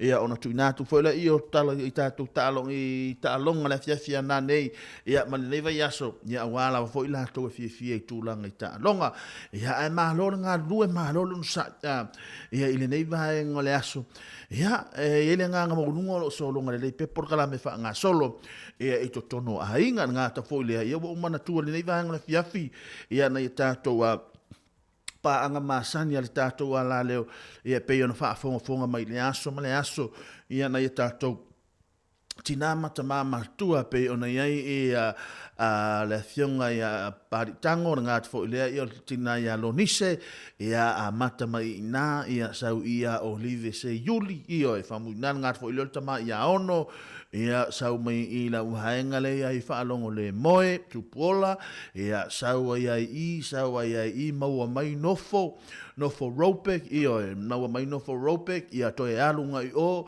ia o tama ia musa le pata le tina ia va ai ia sau i le vaenga le na ia mamalanga mai i le si vaenga le ala tamo so ula ia tamo so ula ma le nato vaenga ngata fo le sunga ia Eddie Ropek ma le nato o fe fenga wenga telefone fa fonga mai le nei vaenga o aso te langa o fe au manga wenga ia ona fa talo fa fo ile tu langa fo ia tato ai pasi ia le sunga sia na ngata fo ile o moana moe ia o le uso ia rei o le wauli ia ma le sunga ia lele o lo penana mafuta mai ia ngata fo leona ia tatou tamali i fo ima tina o pena fo una fainga ruenga i tūlanga o taamale lau pasese ia e pena ia le uso ia se fo lo penana mafuta mai ia le uso ia mika viane ia ma ila tau ngalo fo ia te o tele o tamali o lo pena ona fa tau taia fo le nanga ruenga ia wala fo ia le tūlanga o le wina fo ona ia tatou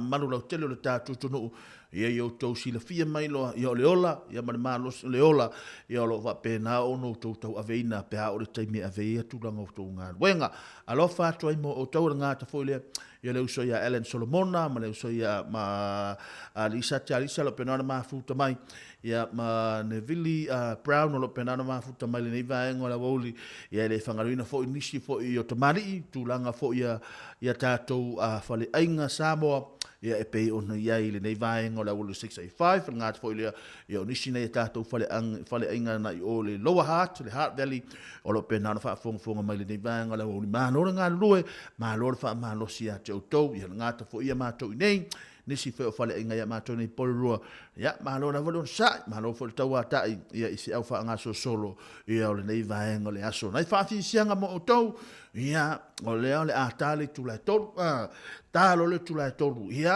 ma ia nei vaenga laiti e fai un tatu tal noi ia awala fo tulanga o le malam la maanga le tatu tro ia mai le RSA ia mai pe se lupe walele io e po fele le la lupe e ma awa tu ai vai io e ma awa lu vai ma e ma awa e o tu ai lo fale io pa wale me e fai la lupe a un mangar wenga sa fale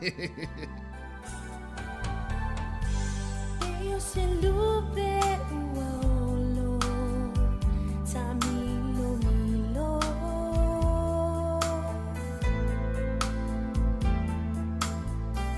ilo ualo faila upele uale masino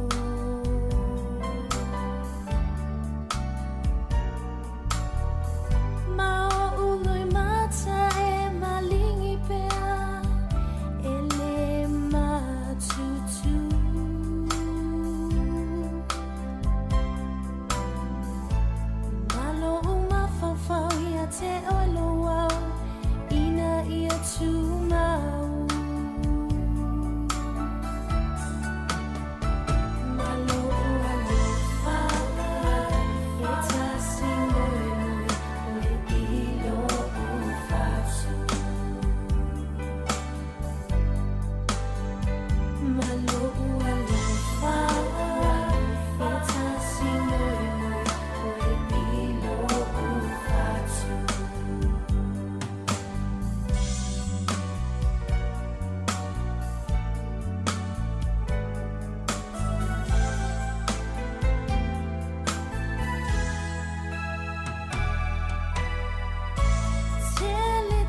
Nai whawhiwhianga re nei vaenga leo oli na wa tātonu lava le tasi nei minuto te ele tula e tolu tu tautua mana unanga te tātou wala leo ia e pei ona iaile nei vaenga o leo oli mai te nari tautua ia manai whawhiwhianga re nei vaenga o leo oli.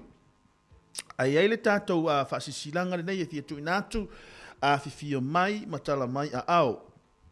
Whaeloa mai lo fina ngalo ngā luenga o loo whaia nei ati nae ma whaamatango whiaile a aio porua.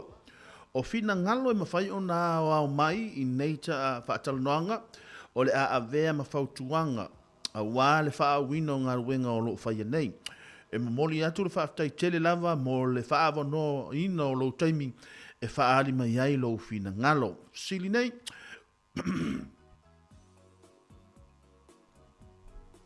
o sili nei o le vaenga nei o tala whea ngai fuafuanga le whausia ina o maota ia po o Our Homes o ani o la ngona e tusa ai maala o whemalanga ina lawa i tele public transport e iaini au nanga tāua e te mana o ai po rua o le support services o ani suwinga e te langona e te tau ona whai e whaalele iai whemalanga inga i to tonu o po rua transportation services e wha Fefea ona tāpena le leipo rua, moni whaalawelawe whaafua whaale nā tūra, preparing for natural disasters.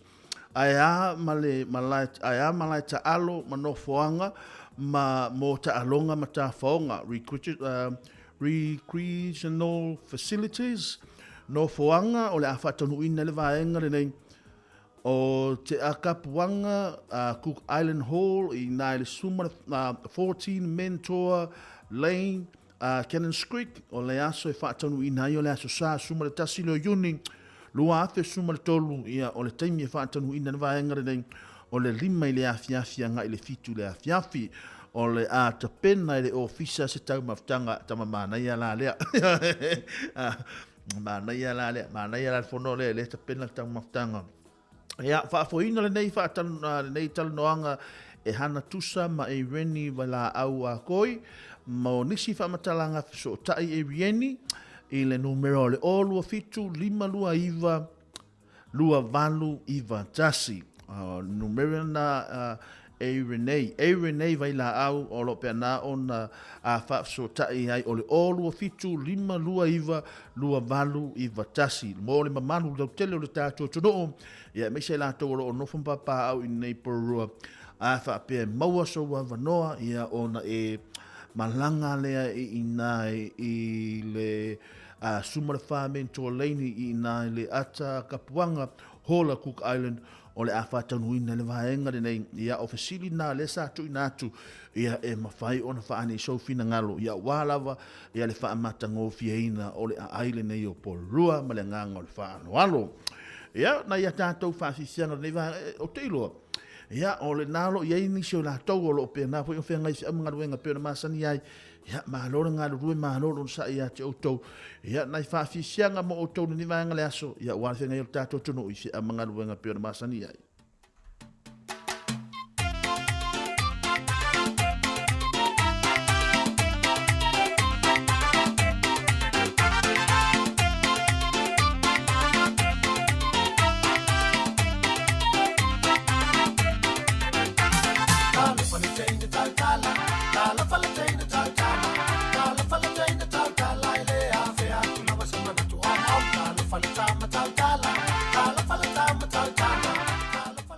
lei ono le wata nei le tele tu la tolu ia ele mai ngata u ole te mana o tu na tu tauna mana o mia fo ile ai se vala au fo ile tatu tu no mfai on tatu so soni ia ole nisi fo yo la to sa fesili nia fesili nei ia ia la fo yo na tatu tal non fa so a fa pe o e fa ile ta avale fo ile le fo nga le te alu fa fanga ia ono le tūlanga le tongata lo tatu wa ai afa apeo oi so sa fa pena ale titang le fa fanga le mai fa le fa tau atu male palaka le fale ai me fa fa so mai se nga ni tu le ele ta vale na ia e fu ai mo la to ia fu ina ia pe o ta vale pensini ta vale kiso tatu fa ngai na nei time ono to tele o tangata wala tau whaonga ina le ta avalena. Ia, ae olo fesiringi e tātou.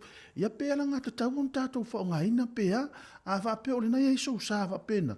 Ia wala au mai whapea mai, ia o tūne ia, maa, ina ia mwhai ei, ia o na whasosoani fo i mora tātou au whafonga, ia ile nei whaenga o le auli whaftai.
Paila i le nei vaenga o le huli mai le ngā taula ma le lātou whaafi fianga ma o tau nei vaenga le aso i a wala fwoi whianga i ro tātou tono o.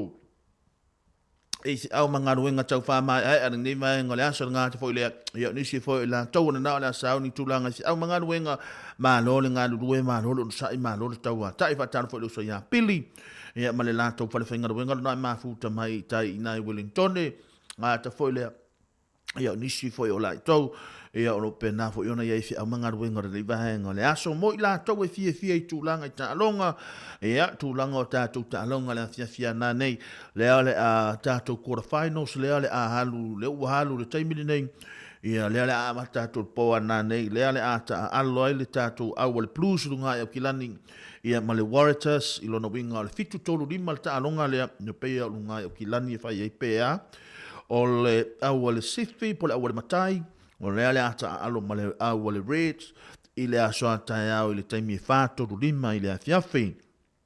O le au le Crusaders le ale ata alo i le atai au i le 5 minute te ele fitu ia o le ale ato e ta alo ma le au le atasi mai i le Fiji e na Truas i le neiva i le aso atai au ia ma le au le Brumbies o le ata alo ma le tātou au le Hurricanes i le aso atai au i le taimi o le iwa toru lima lono winga o te alonga lea ia e whaia i au se tā. Lia lono winga umalo tūlanga quarter finals i le aso atai au i ona tātou lolo po ai au le a mei lunga le semi-final ia ma luato ai lowa ma tūlanga le final atou ia ma tātou a ngai ato le fo tūlanga o ta alonga fo i le World Cup ia e pei ona iai ia au umala volo tau sinioa ia ma ole a umato i fo i ma le tausanga ia i le tūlanga fo i o ta alonga ia a le tuua i lava ia nisi fo i o i la tau holo fia lava fo i ta alonga e pei ona masani iai ia au hale tūlanga o fi au manga ruenga pe a mai o le nei vaenga le fiafi ngā ta fo i le ia ma lo lava ngā lulue ma lo le ono sa ia te o tau ia i le nei vaenga le aso ma lo lava nai whaafi fianga mo o tau, ia awala wa fo i le fianga i le tātou tono i se au mga ruenga pei o na iai.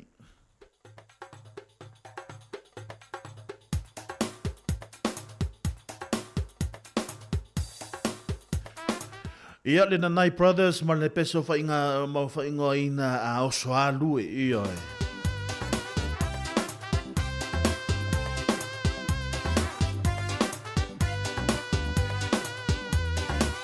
O le whaatonunga mai i le malo so le whai mai e whaamalo skingo. Whaamingoi mai so le lontingo. E whaasa o le sipaengengo. O le loo matua ma le toia ina ua le koe valu wa kea o mangeso. Le kaua kele o le ngei ai kia soifua malolo ina. Ao soa moe se makua i lue, makua i lue.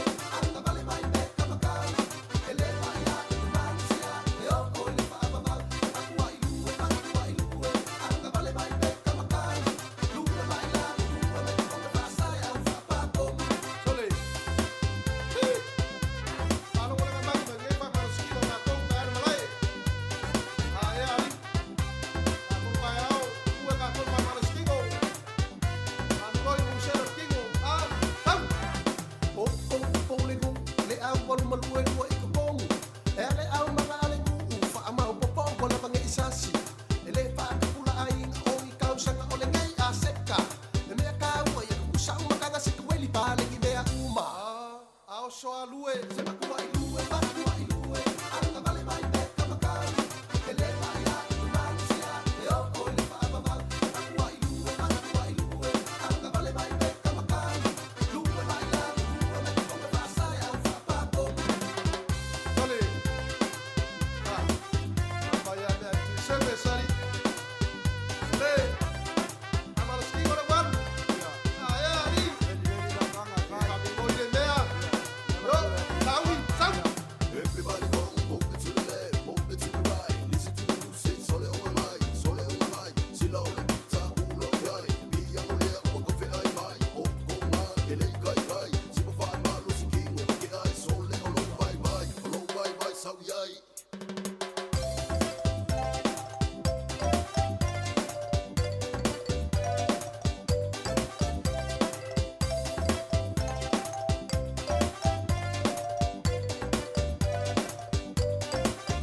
Makua i lue, makua i lue. Anga vale mai pe kamakau. E le mai a, ue manusia, e o o le whaamamau. Makua i lue, makua i lue. Anga vale mai pe kamakau. Lue mai la, lue me konga whaasai au whaapa.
fai la mona le fai fa ta otto o sono mona le ali I poto se me le wo fa ama helota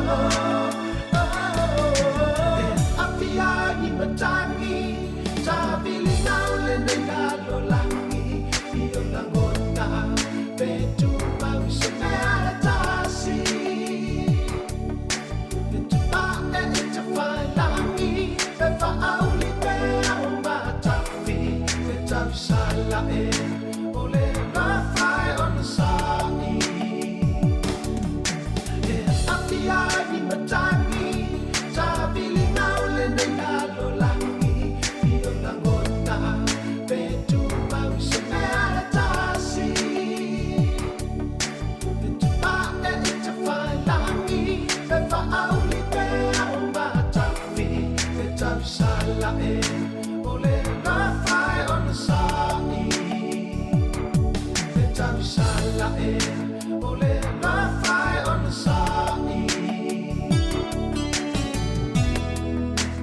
Nai fa fi fianga nei va ngo le oli ma lo nga lo ma lo un sai fi mga no nga pera man sani ai ya o le to mi fo stato te mi tu lango nei tato fa fi fianga ma tu il tato por kala me le fi na nei ya ana ya tato al fa nau ya le fa pena ona le lato por kala me le fi na nei ya au nei MC il tato por kala me na mo na ya tato fa nau nei va ngo le fi nga te fo le ia mo le fo lo fa anga fo ni so la to lo pena ma fu to mai lungo tanto penga te vai langi nga fo le o choni se non lo pena ma fu to mai lisa te alisa ma ni so la to lo pena ma fu to mai le vai ngola woli ma lo nga we ma lo ta wa tai fa ta lo fo ia fo ile tina ia putu fonti o lo pena fo ma fu to mai na pispeni Australia nga fo le so ya Roy ia lo pena ma fu to mai na Australia nga fo le to fine ya en fonti lo pena ma fu to mai ia lo fa tu mo o to nga mo lunga ia o lo manuia o to fo il na pit ni na tu lo ia ia lo fa pena fo yo na manuia ma to nei nai fa fi sianga mo o to ia ile nei va en le aso nga fo le fa ta lo fo e mai mata fola pena ora ma futa mai ia ma lo sai man huia fo inga ruenga lo fenga ia ia nga fo le tu langa fo inga ruenga le fiafi ma lo nga ruwe ma lo tau hata ia te to ia afa pene te ua alu ma tanga fo ile mane to ina ma lo matua ia to apatase ia io apatase hani fai mai tasi sau tala io fai mai tasi sau tala te ia te fai nga ruenga io ono le mene ia le fai mai nei sau tala si sa lo fa lo ngoi lo tino pe ia o e ta pe e stangata vo le si to lua io ai fai ma tala no mai mai fa pe mai apatasi mai fa pe mai hani ia malo ale nei aso malo nga lu nei vai aso ia e o te pole ia o le ala mana va tu ia o la tu la ia fai ta maftanga le fiafi ia ma fai se ta lo wa lu vo nei vai aso ia no le usu e fai nga ruenga o le mo se taimi tal no ai ia o se pole le ala o atu fale ia o le ala la tu ma avatu tu langa wa nga se senga le fiafi ia ma tu langa fo e pe na ile to ina mal lo matua la me fi to sa me lo matua ia le la watu ma watu la ma wa tupe ia ma lo nga lu ma lo le ono sai le nei va ngo la woli le va ngo la fiafi ia ona o ta to wa fa pena ia apa mai apa atu ia va ia tu sei si o mana mi so so ani apa ia so so a le va ia tu ala mana mi ia ma lo nga lu ma lo ono sai ia te o to ki le nei va ngo le aso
A fatonu le tula e tolu le nei vaenga la uli nei vaenga le fiafi ma lor nga rue ma lor un sai ma lor tau ata io ai se tau vanga apa io le tau vanga apa o le tau apa le la fa io ia le nei vaenga le fiafi ia a fa pe o na u fa nga solo for tula nga ku ka le fiafi ia au e te popole o te lo le ia le pese tau ona nga ia le ku ka io o te lo le pese sa e wai le ulo o te lo le pese fo ai le fai o te lo le pese valuai le tano o te lo le pese e a fo e tu e fai le koko e tu no le koko e ile nei vaenga le o li pau le me au e te popole tatou fai le upu fo le na le relax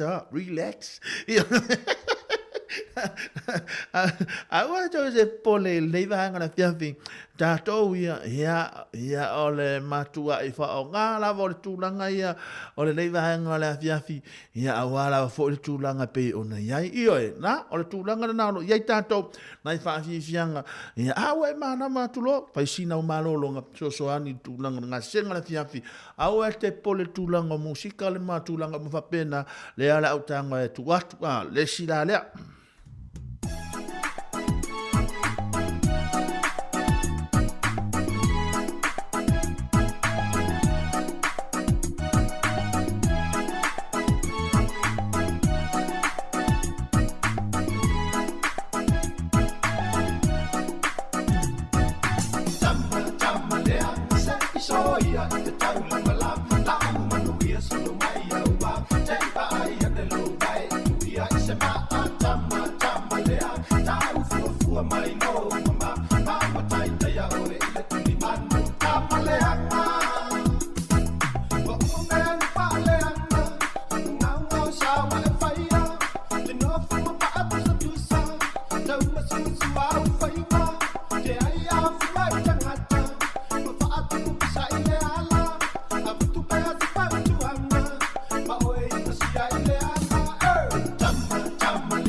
Ani se to fale mo le nei vaenga le moni no te anei le a for 5 minute famana se kone nei vaenga le fiafi e mo le tlinga fa malo nga fo le mo le tulanga fo e pe no yele tatu tunu e isi au manga luenga tau fa mai ai ar nei vaenga le fiafi malo nga lu io a wa to te popoli se tu ai pe a u ia a wa to le la utanga fa se ki a ku tatu to ai pe a u ia mo tango na ia tulanga tatu musika mo moli mai ai o lo mo to mo lo la tono lau ta vale ia o lo lunga o ngā ruenga o lo e whenga iai ia po o lunga o le pasi po o lunga o le train po o alama po o lunga fo e la whaanele la e malanga i Samoa ia e amu ia o tau ia e o wa ai atu ai i ata i o le tu ngāwa o to e mawhau fufa pe soli ma i mau pe ana to e whaile tu unga leo o lo taimi ia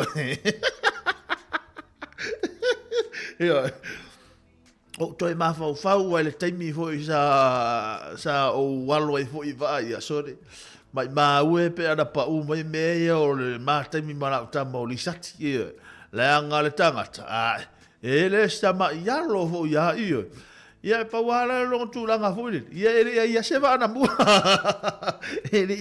ele fa moni ina ya ma ia ile nei I tu langa tu nga va io toi mana tu ai samo a fa pe o le nawa e sa uni o le alu sa mo ia po le na fo wa e mala wa e sa uni wa e si nani ia mo tangata fo le la sa uni alu nani so amu ia o e taimine wa ngalo uma ngo tangata la fa fa ngaruenga ngalo le ngo la pule ia ngalo telefonia la pule taimine nei a toi vala o tu la pule ia e ma toi e le toi ia amu ia o to le atu malanga tu sa mo ia ma ia tele to malanga I sa mo ia a umalole le afo le afe pe afe di maselau io pe afe di maselau pe afe tolu selau mana isene na yai to sa ro io a wori to va ia lo fo I tasi va ia le va ia se fa nga e to va au mini tamai io ia manu ia tele to malanga I sa mo a lo fa tu mo o to amu ia o to se ngata fo ile ia va ta lo fo ia fa angi fa lono ia lo penan ma fa fonga mel nei vanga le fia manu ia tele ne fo fonga pe ona ia nga fo le ia o le auta fa o le au e vale tatu si fonga le no mua ia e pe ona ia le nei vanga le aso io e silia sa mo io e o fo ia po che no fo nei e to tongia ha pe lo ia nga fo le ia o mala e silia matua vao pito au sido le penora mafuta mai ia talo far fo ia le so e silia sa mo ia po me ta to te faia avala au mai sa mo le tupe le me le io le tupe le a onga tamaiti le sa onga le waluma io le sa onga au manga ia o le matou me le masina fo io ia o me ai ale matou saunga tupe o le se lauta la le al fale tua matausi e se me ina se so e tinga no ta fa longo to wala se me ia ai avea io ono le nau voile e ia lo tanga nga voile no ta ita sa lo isa mo e ia lo ta nau alo fa pena ia le o tato mai nei atu no o tato motu mai maltaula e ono le tulanga sa ilinga manuia ia e tala fa malama mato tilo sa mo ia I telefo io famyanga lo mo sa mo nei taimi telo tu lisi ia tu pe mau ia mana tu o ele tu lisi ia e haru fo sa mo ia o le o sa fo luto ma ai ngai sa mo ele ngate tono lo ai ngo fale o loa ia fale ta o ta vale o tulanga uma va pena ia la manu ia fo sa mo tatu ainga ia lo fatu ia te o to malanga sa mo va veo ma ia le fa pese ilonga uma tatu winter fa tatu ia manu ia tele to malanga sa mo ia alo fatu mo auto ia maile e teru maile ngata ula e silia sa mo e o fo ia e si e po fia o jo fia no e susanga o fia ru atiga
sia ai tauru ula ufa moe moe Samuai o te fo ia tu tafa atasi maoe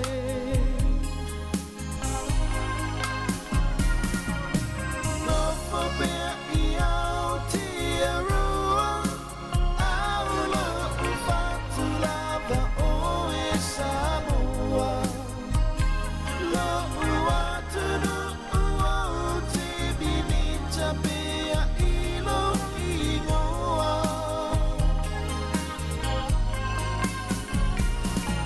Walongo longo a o tala Tau taua oi I whaangatama O si manongi sasala I tu mawilo uanganga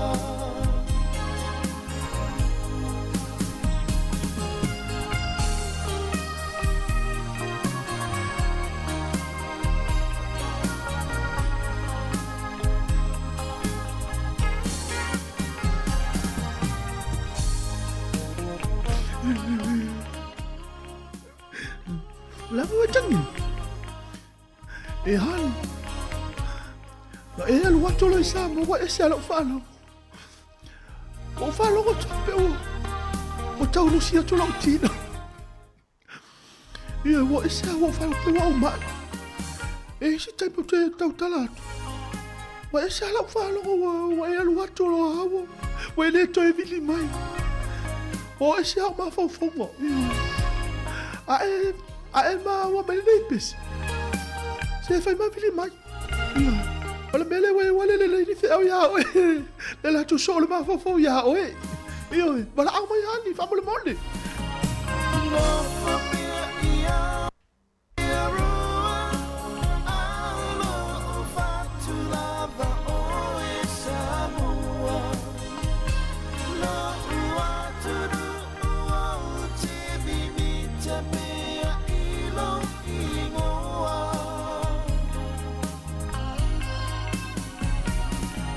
Walongo longo a o tala Tau taua oi I whaangatama O si manongi sasala E tu mawilo uanganga O si manongi sasala E tu mawilo Nai fa. Ina ole. La mo to tangi se fo la tala. O la tala mo ia de fe tu wa fe fa pe nai la to o la ti to no Samo. E mai mo le. O le lo fa tamati. Io. Wa tu wa tamati ere ro ia la wa haru ma fa le pe haru ti na Samo. Wala, a fi tama ba fa. Me no fa to a fi. Le ngai ere ula hisi. Io. Nai va fi fianga nei va ngora fiafing. Ia ilu tātou tunu ia e mamole te nganga fa aftai tele lava le dei vanga tia fi tu sai foi mal tātou maftanga ia tele lava fo na watu ia tu langa fo pe ona i manatua ia le tātou por kala mele fia na nei ia ile tu pulanga talavou ia pe ona ia le dei vanga le fiafi ia la fo se tu langa se tangtanga mai fo i se ngana ia ole tau tamali le fa fonga fa pena no fa manga no mai ia taimile nei la tu na tu ia tātou talavou fa to fa soifua ia Silanga tau.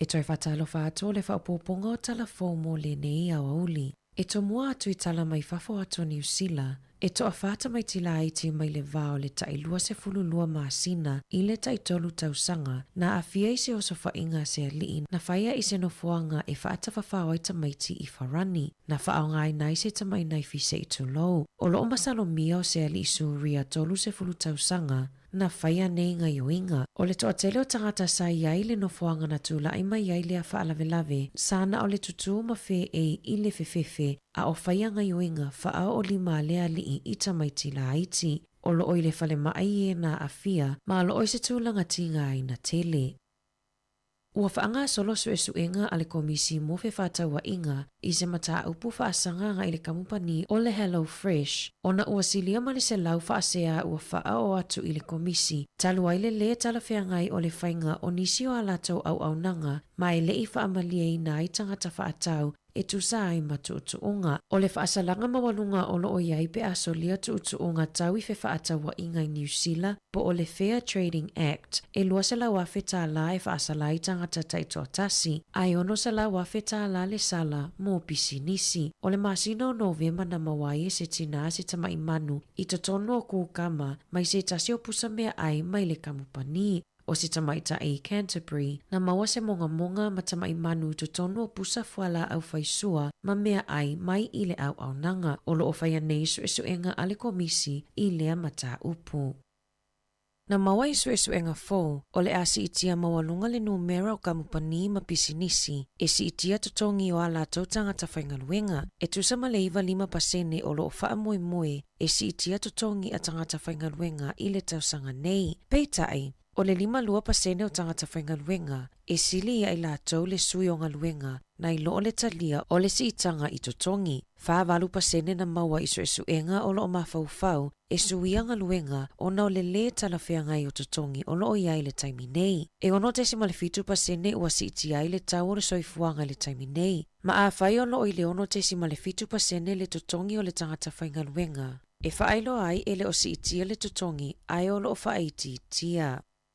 Nauna ia le taitai o le National Christopher Luxton, tangatai na ia tau mawhai e si itia le numera o ala tau whanau. I sana whamatalanga na whaia i se tasi o konoferenisi le aso na nafi, o le tau mawhainga lea ina ia suia le numera o tamaiti a le ulunga alii i totono New Zealand. O nisi o na whaupunga na whaapea, o lo omo o mia e New Zealand tangata, ma whaama alosi i tangata ia tau mawhai e si itia le numera o whanau. Na saunoa le Professor Emeritus Paul Spoonley, o le taimi nei ua toa tele tangata matutua i New Zealand, ai toa la i titupulanga talavou. Ua pa ule numero tangata New Zealand, pea whaatusa i isi tausanga ua tea, o le toa tele o tina ua tausisi i le toa tasi o le tamaititi. E toa tele atu pepe na whananau mai i tina ta i whase fulu tausanga nga ilunga, i le tausanga taluai, pea whaatusa i tina matamaita i lua se fulu tausanga nga ilalo. O lo ovalo ia, e tusa ma le tolu se fulu wafele numero tamaiti,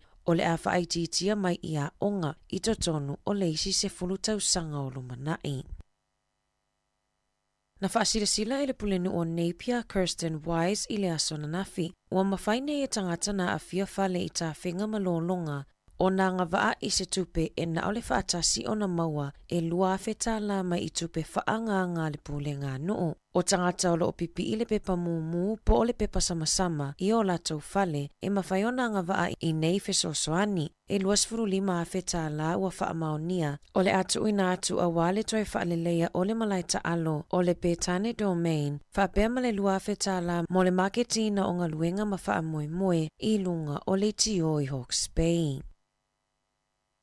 Ua tuina atu se whaasea se tina i tauranga i le matanga luenga wa onga. E whaatatau i se tasi o whaia onga i se a onga a mata na maua o whaonga se whanguvai e utu iai le waina po o awa maalosi matau mawha a o whianga iai malewa ainga o tamaiti i le a onga a mata a le Kids on 19 Day Care i le aso luas fultolo te se male tausanga taluai. E ono vai aso talo na whaia e le whaia onga leanga i oinga. A e whato a ripotia e le tina o nisi o ripoti. E utu e le whaia onga le awa maalosi i puti mafangu a e tau mawha i totono al whalea onga. Na ilo e le matanga luenga wa onga le mata upu i le taimi mua na avatua i le ripoti. Peitai, na mawhaiona toi te tala le a onga a mata, ma na whatoa ilo e le tinaolo o whainga luenga i lava le whaia onga sa ripotia, na whaalie nisio mātua i le staff. Ele i whaelo aina le a onga lea mata upu i mātua, ma o se popo le ngatele lea na mafu aio na suia onga e ave i ai whanau a nisio mātua. Olo o whaia sa ilinga ale matanga luenga i lea mata upu. Sa whaalawi loa mai ele minista o whela ua inga o loo whaamalolo mo se taimi le tūmau, Michael Wood, ua mai au na whaatau watu ana siea, sa ile malaiva alele au kilani, ile aso na nafi. Ma ole silia ma le se fulu ono a wheta alana maua, sa ianga lele ai inisio au nanga, e o mai le awhiawhia na nafi, e le ima walawa se whesota inga a Wood, ma le pale mia Chris Hipkins. Na whaato e se Wood ona o le sasi, masaia sau noe whaapea, e walu se fulu i le iwa se fulu i tū la, e whaingaluenga ai i le vaiaso, ma o le isi lea mafua anga na ngalo ai a te ia, ona whaatau watu wana siea. O wainu sua malie po o energy drinks e whaingoina o le Prime, lea o lo whaatauina inisio fale oloa, ua whaamaonie mawalunga ma le talawhea ngai i le taumafa, le pasene o waila au le caffeine o lo o mawa i totonu, ma ua ripotia le toa tele o tamaiti New Zealand ua whiinu ai. O le apaino le Prime e anaina e ali ifusu o Logan Paul ma KSI. E fitu se 10 miliona tangata e muli tai pe whaipa anga mai alii i la i tu lau o le YouTube. Lea e whaalawi loa i lea vainu. E whaasai nei lalo le tulafono o New Zealand o na whaatauina ia apainu i la tunoo. Peitai o loo sao mai lava ma whaatauina atu i tamaiti. E tusama le lua se lau milikalama le caffeine o loo maua i totono o le apainu e tasi ma o se popole nga tele mo tamaiti. Whaapea tupulanga talavou e fia e tau mafa i nei vainu. O le vave o le tata o le fatu, tope le maanava, nisi o afianga pe atango fia ia apainu, ma ua fautua ina ai e le News Hub maatua. Ia mataitu le vaenga matautua na awan i whaatangaina le whanau e whaatawina, i se whaamatalanga se tasi o pulea onga, o isi tamaiti a onga ua whaaputu tupe, ma tuu whaatasi a wale whaatawina o apainu ona e taungataa. Na moli maule News Hub i le vainu na latou whaatawina e moli mawai i le mataa upu e se fitu tā lalo na tau. O lo finawina e le MPI lea mataa upu, ma o se popole nga tele lea mo le soifua malolo i no whanau i New Zealand ma le lalolangi a toa.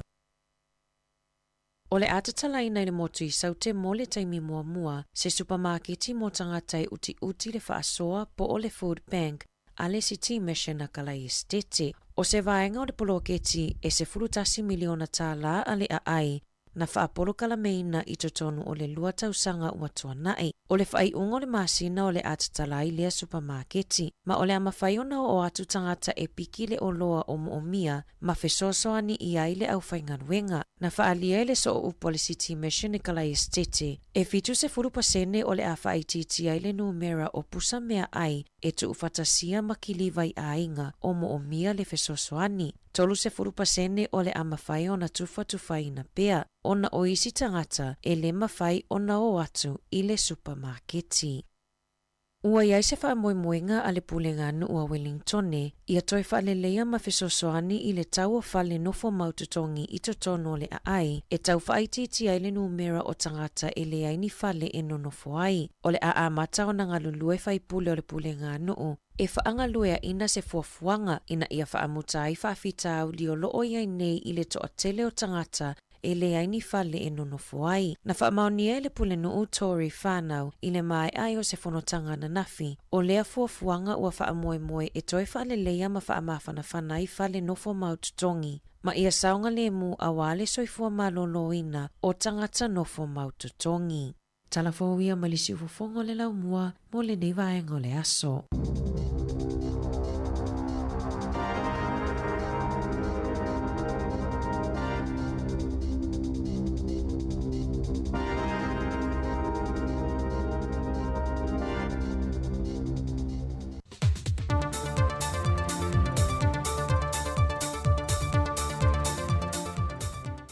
Toi whaatalofa le tātua tunu le whai unga le neiva yaso, ai usi mai al whaafonga se isi whaopopongo tātua talafou mai Samoa.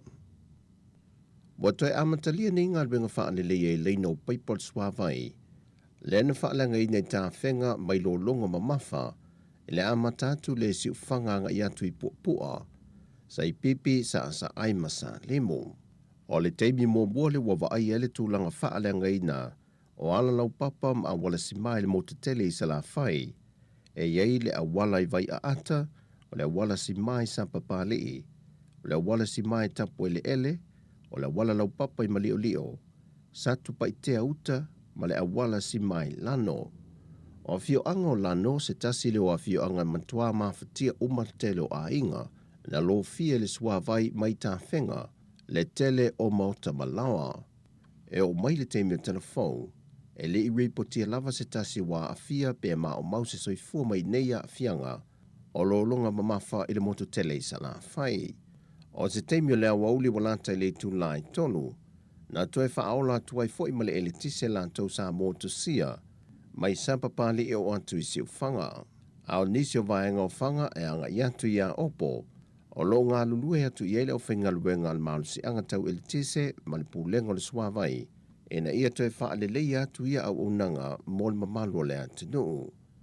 O te munga mamafa malo longa o lo lapta ia ai le atu nuu i le vai aso nei. Ona olo i lungo sa moa o susuolo au mai ti munga mai le tui sa sae mātū. E a fiai no whanga mawale lalo o ele solo, ma ainga e no nofo lata ne vai tafe. E pe on sila fia, o a pia e tele ina a fia mai lo longa fisuia ingo le tau. Peitai, o se teimi mo mualea o tele aia a fia ngai a wala sima, e lo tato mo te tele i sa la fai. O le aso le nafi na tu fantasia ai le au fai pisi nisi o ati na e te tele le antunu. Ma wha ailo ai e le fionga le minista o ati na e te tele mawhela o inga o al tele. Le fionga olo a fo fiti va ai. Lona talitonunga mausale. O fua fuanga mamoi mitinga o whaata tia le vanga tu ma o te whela o inga ma ati na e te tele. O whaata tia nei mo le lua whelua se fulma le tolu lua whelua se fulma le valu.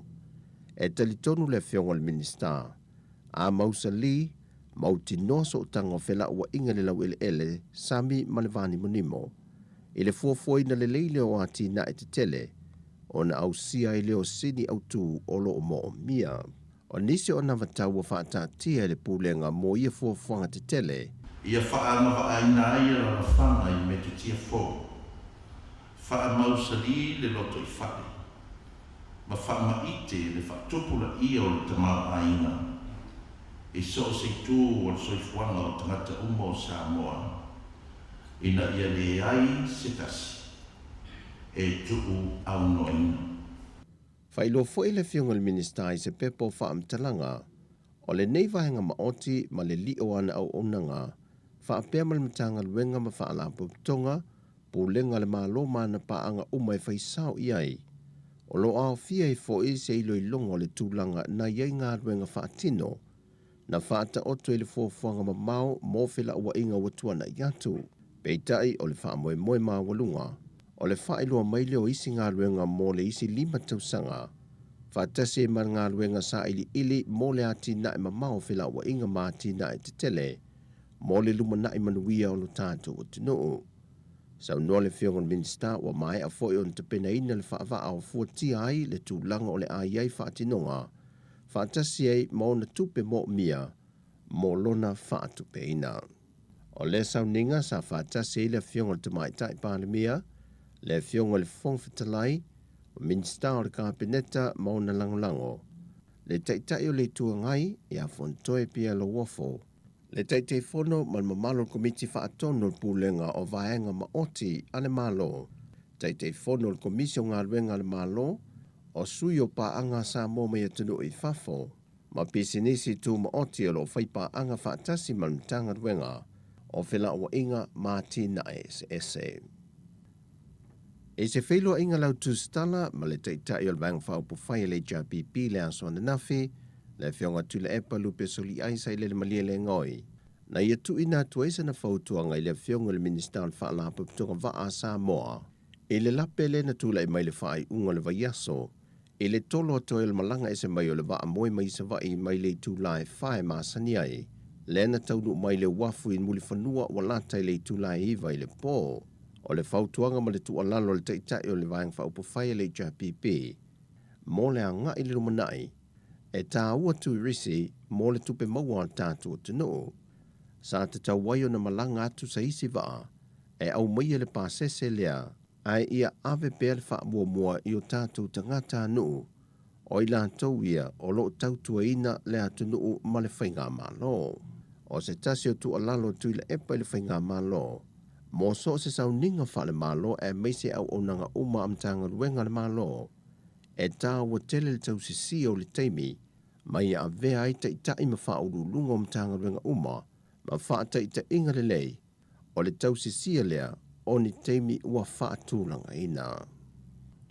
Wa wha ilo mai le wha i unga o le sa i linga ma le asia singa, a le vaenga e ngafa ma le mata i tuwina lo le malai wa lele whangali ilo na saonga le mu.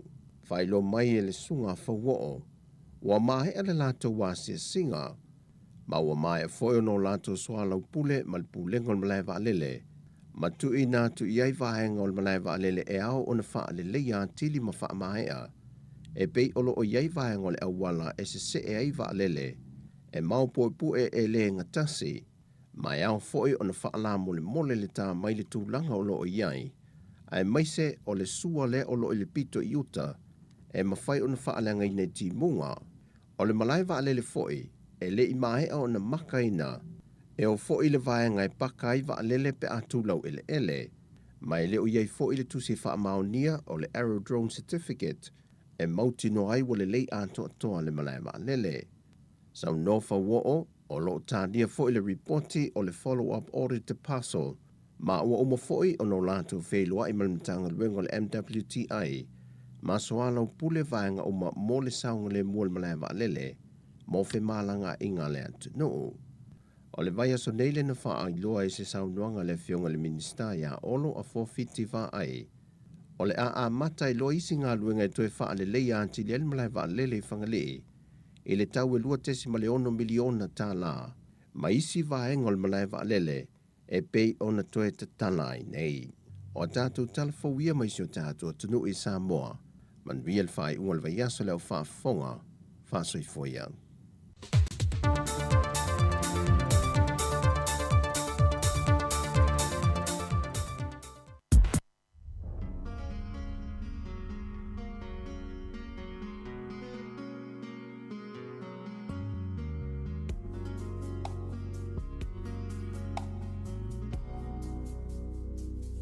Usile fa fofonga ai se io utala o ina leo langa o le tama tamua iso se aina ua tele o la mama ona o lele amana ia ina ziona si ule utale langona ufitia ifa au songa fofola nelo fala tala uma fauna e mala mai ala uma mole savalina o ala mani fai na tape taya fo I o ele matangi maua alo fa atua malu e male fa amaoni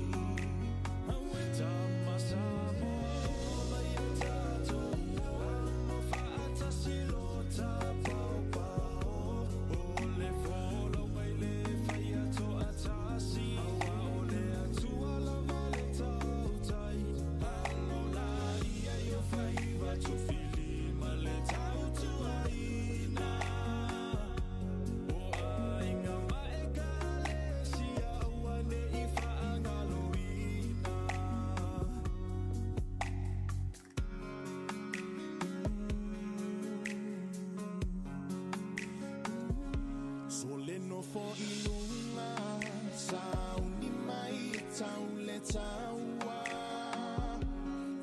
fa ale ma fau le tino male fa ale anga o se usomoni mana tua o itaini E toi whaatalo whatu tato o whafonga nei vaenga o lea fiafi lea foi ua o mai foi ia I le taimi o le tato porkalame maasani ia atupulanga tala vou. Nea fiafi o las wharaile lea ua 5 minute te ai leitu lai wha ia toi whamalo atu ia.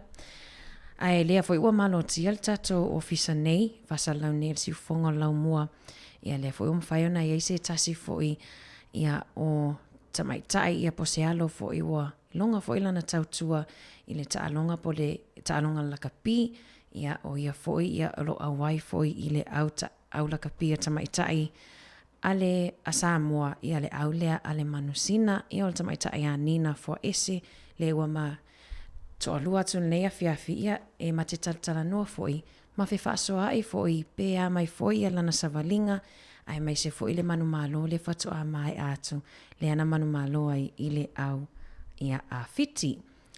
Fatalo fatu, good afternoon. I was going to say good morning. Good afternoon. Nina, how are you? Malo lava le soifua, malalangi mama. Lo ingoa, Nina Foese, o te sao mai le nuu o Vailo Faleata. Thank you for having me. I am good. I'm actually really nervous. You'll be fine, trust me. Ia, ne o whailua, ia Vailo Faleata, ia o le tau alo leo o nunga le tau asi ufonga lau mua. Nina, you already introduced yourself. Thank you for that. Can you talk to us about, share with us your education background, like o whiana e a o ngai, yeah, whamole mole. Yeah, so I attended Aotearoa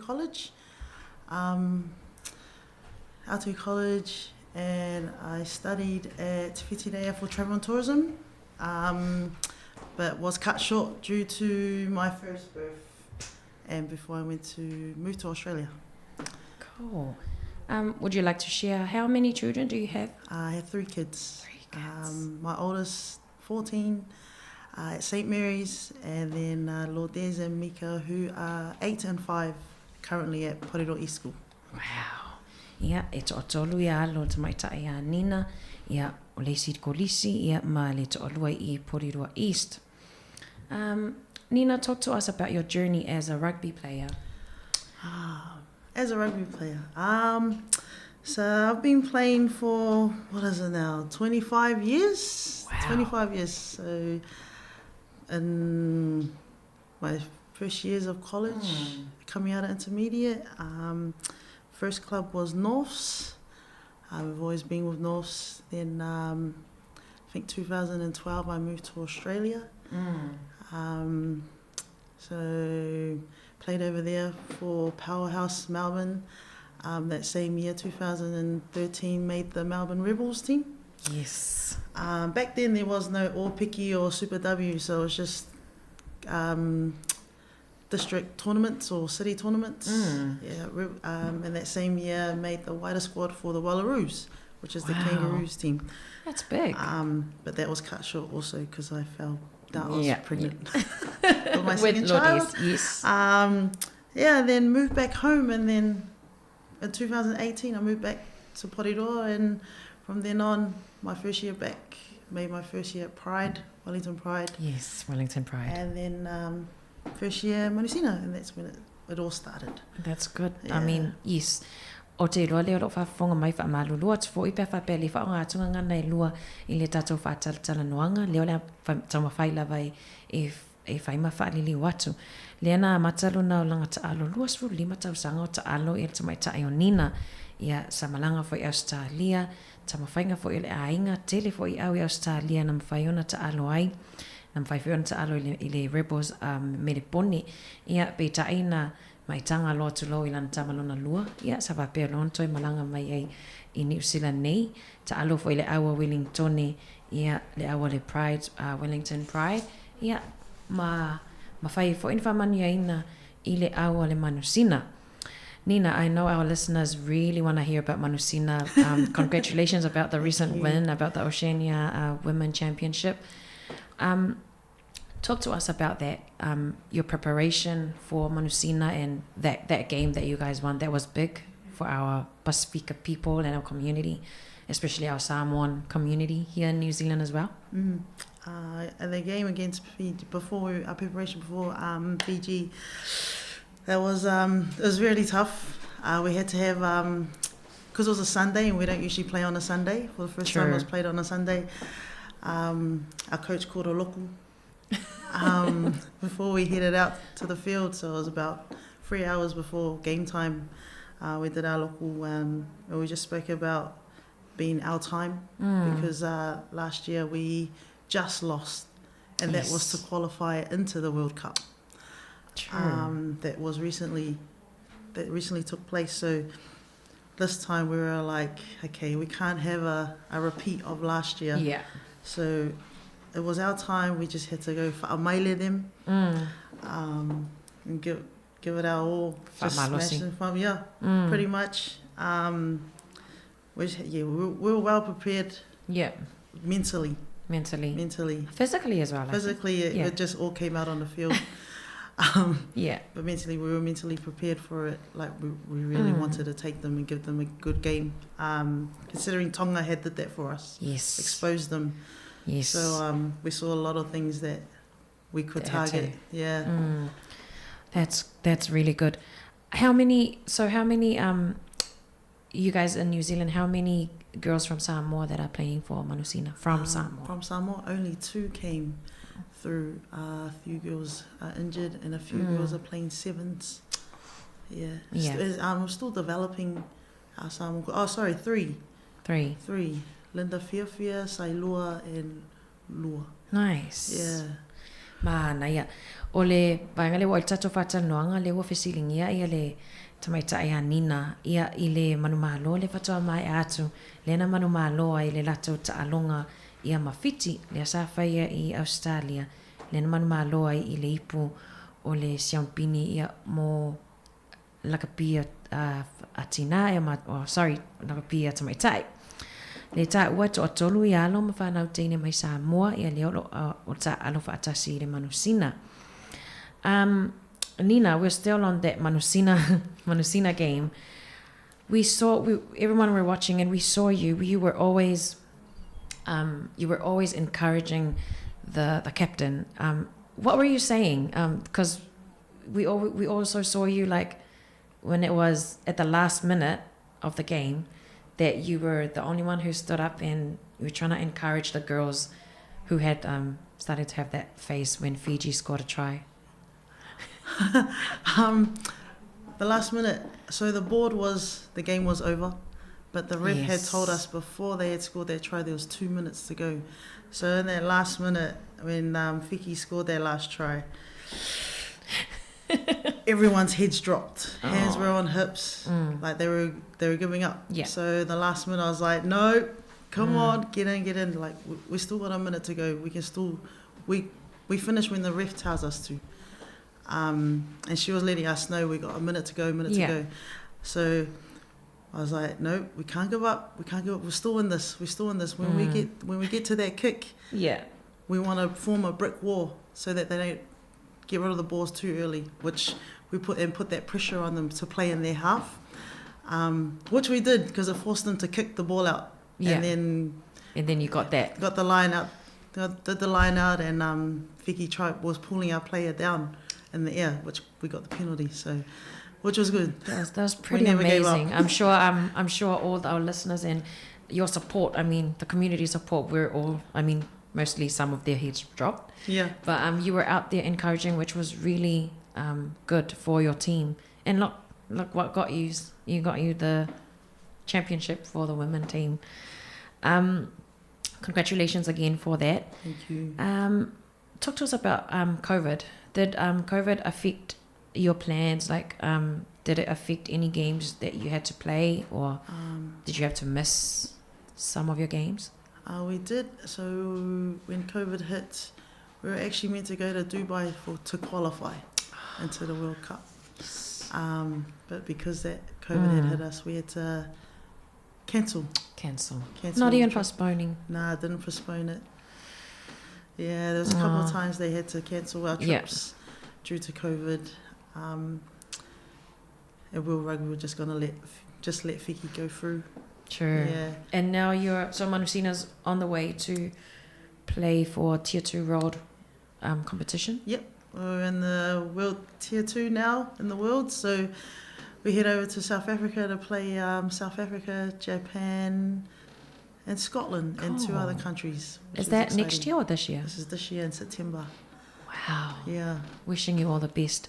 Ia, o le vaenga lena le fesilingi ai, ia o whamoemoenga mo le Manusina, Ia leo le afa moe ta alo ia si tima ia mo le vainga lona lua po le tia tu ia le faia I Afrika I sauti. Le si vainga ta walen ta ua e nina o le taimile o lato ta penanga mo lato ta alonga le fatoa ma e atu.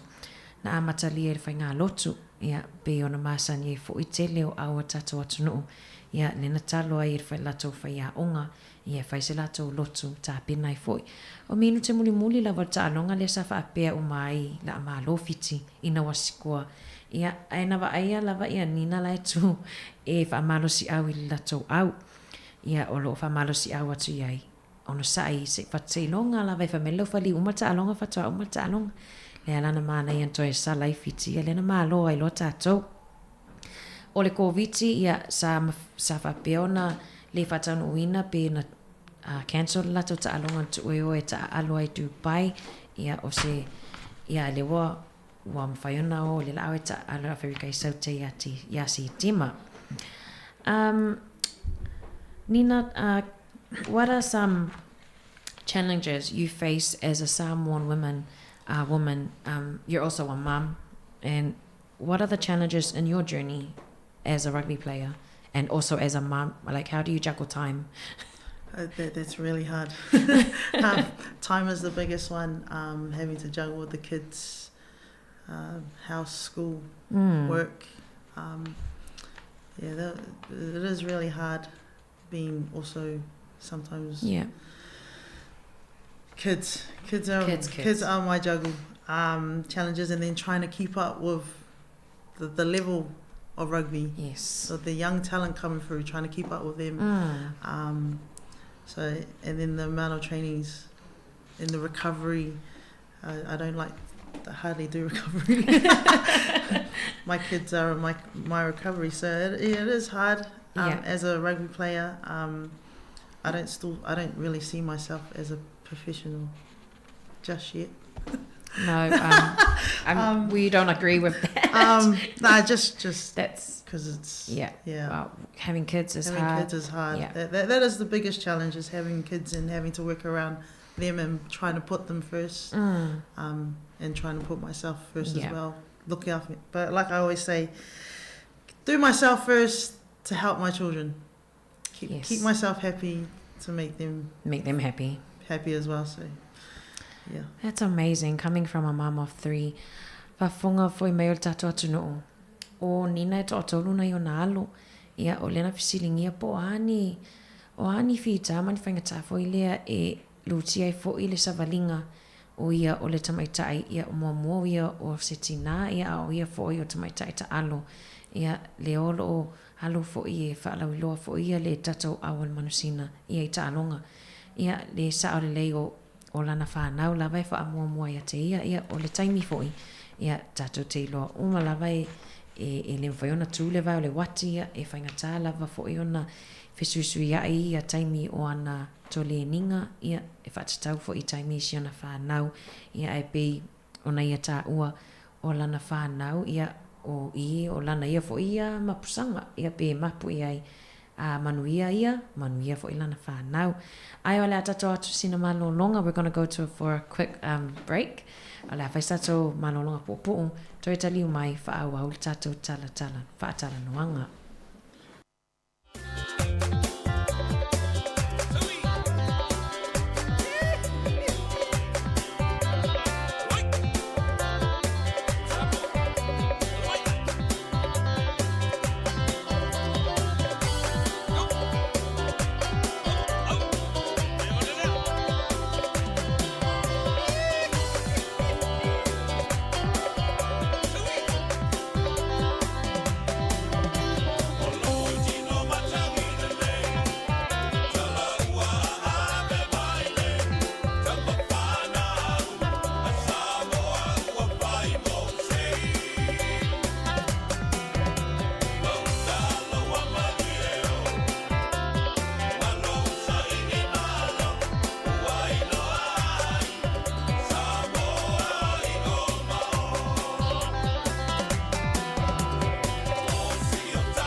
Whaafifiangana mai le songa Felice Mikaele, ua luas furu whaminu te te ele tu la e wha, o lo iai pe nungo le porkalame tupulanga talavou, talatala noa atu ai, ia ma le sui fo i o le au, a le manusina, se tasi fo i o alom whanau Samoa, ia wai longa fo i le tautua, ia le tamawhainga mainga o awa Wellingtoni, ia le ana ta alo nei, i le awa manusina, le ana manu malo ai, ia fiti.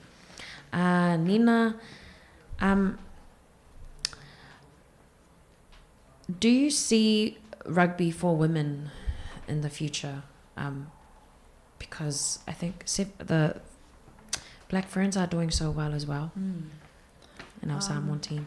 It is growing. It is growing for women. We now have the Super W competition in Australia, the Aupiki here in New Zealand. Now we're just trying to push for another team, you know, especially for us Manusina players, to actually be a part of, because of the rules, we can't allow too many international players in the Aupiki. So we're hoping Moana Pacifica will come up and have our girls in there to get that experience at that level. Yeah. Great, thank you. Coming back to Manusina, the team of 15 that you guys have, where are the different girls from? We have 3 from Samoa, 2 from Australia, 1 from Hong Kong, 2 from Wellington. So just you and... Me and Angel Uila. Cool. And sorry, Laura has moved here, which is she's from Samoa, so she's moved here to Wellington as well. Nice. And I think the rest were 4 from Christchurch, and then the rest from Auckland. Auckland. Yeah. Man, ia, vai ngalena fisilingi ai nei Nina, ia o whea ia pitonu o mai ia tamaitai lea e whaia le awal Manusina. To o lua la ua atu I Wellingtoni, to o tolu mai Samoa, o isi mai Kalai Estete, o Hong Kong, ia male to o tele fo I mai I Aukilani, ia o tamaitai ia ese ia le whaia le au asi o tato atu nuu o le Manusina. Nina, can you talk to us about your support system? Like, who helped you to get where you are today? I think first and foremost God. He helped me along this journey. Also my grandparents, my mum and her sisters, 6 sisters, sorry. My family and my children are the ones that helped me. They're my support system. They helped me push through and to keep going as much as I want to retire very soon. Don't. We were just chatting off na matala noa manina a o tā sultato pisi. Ona sa moni mau fo I mwhawhena o moni mau I a nina e luatu lawe watu ia nei ona alo I le a onga a mata a le awatea kindergarten. E le se asa lava misila onga a nei ona alo le lana o whai atu iai oka se whelea I le ea e usu I kolenginga sau whai a nei ona alo o le taimi ia ai lea e momona whaftai ai le atua ia o lana fsosoani fo ia pe o ia leo fo I mai fo le malosi a te ia o mātua ona grandparents ia o lona ahinga ia masiana whanau ia leo lo o pe o tangata nei na lango ia te ia leo mawhai ona au sia mai le nei matati a te lele na manu malo ai fo ia ma whaawa wai lava ia lana ngalue ai fo ia mo aula kapi. Nina, talk to us. When we talk about money, do you play for Manusina voluntarily, like for the 15 players? Do they receive any like money towards the services? We're playing for Manusina, like accommodation and transport and everything's paid for. Getting money on the side is actually bonus for us. We don't expect it, but we get something little. But not as much as what the Black Ferns and the Australian team, but it's something. It's something. And like we always say, we're forever grateful for whatever we get. Yes. because we play for Marusino. It's all about heart. Yeah. Not just because of the jersey. Yeah. But it's playing for That's- Marusino. Yeah. You play with heart, not for money. Yeah, and that's pretty amazing. I mean, and we thank you. We thank you all because that's your time invested in that. Then I've seen here for ia leo say Nina. Ia pe e totongi fo ia manto au laka pi fo ese fo I nei atu no tato ten no fo ia e totongi le lei tupe. Nem sitting ia pe ale awan manusina pe tutusa ia le totongi me tau tupe ia le fa maunia mai. E totongi umai e le au ia fali no fo ai ia o lato awala o fe malanga inga ia e pita ia o le lato ngaluenga o fufua ia e fai lava e whanongolongo lava I le loto ma le loto no ia me tonu aleta o loto no ia o lo whapeona fai. This is service, Nina. This is amazing service for your country, for Samoa. Ia malo lava, and we want to thank you for continuing to do that. We're up to the end of our interview, Nina. Who do you want to credit for your success? For your successes? Ooh, that's a hard one. Probably your support system. My support system would be my credit. They're allowing me to do what I want to do, allowing me to have that time for myself and to do what I really enjoy.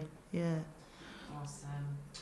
Oh well, we're up to our last question, and before we go into that, we want to thank you so much from Samoa Capital Radio, and for our listeners, mo le atulenga na whaftai ia ilo whatala una mai foi or and accepting our invitation to come and have a talk.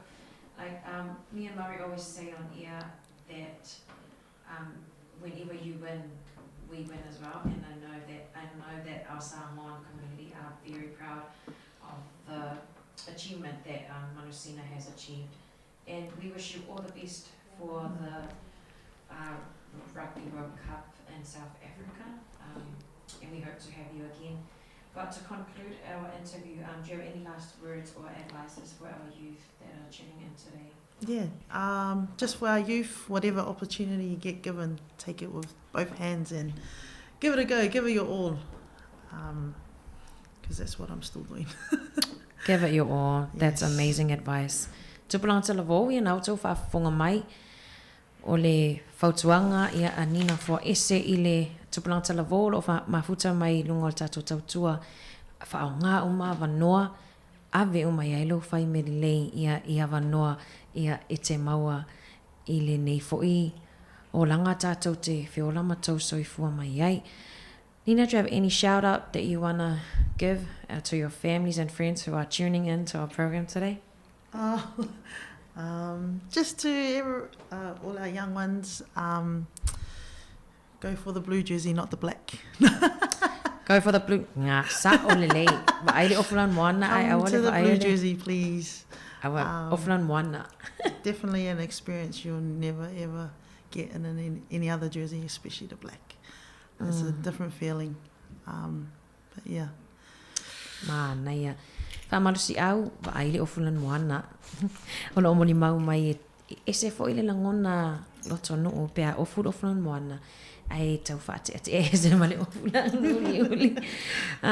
Thank you so much, Nina. I'm just going to repeat what I said because I just realized that my mic was off. I want to thank you for accepting our call to come in and have our interview with us. We wish you all the best for South Africa and for the Rugby World Cup. We hope to have you back in here when you come back and hope you bring the cup home. And manuia tele la fofuanga manuia foi wha moe moenga o le a loa tuai fo'i ia i nā foi ta alonga o lumana I nei. Do you have anything else to add? No? No, Okay. Thank you so much for having me.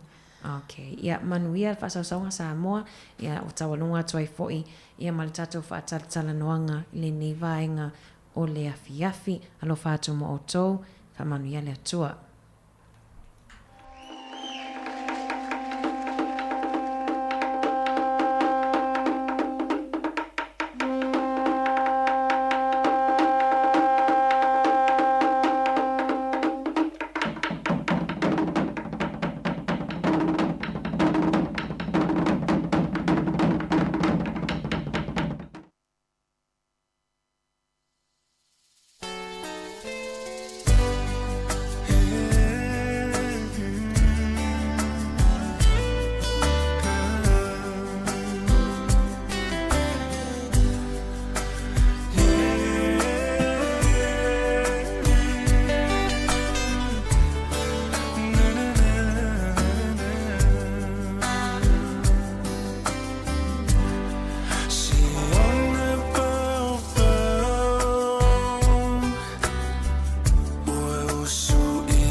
to say away.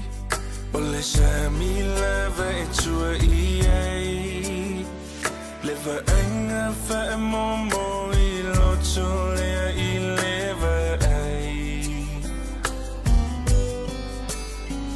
Matangi Timunga Limavilla Tele Olela Nelofa Na Faima Ona Talita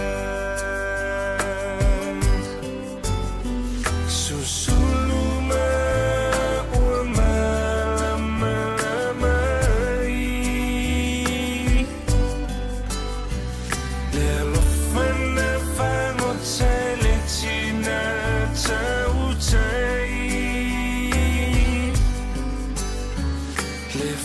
to Salulu Maloi Mata O Tolana Uolei Oanana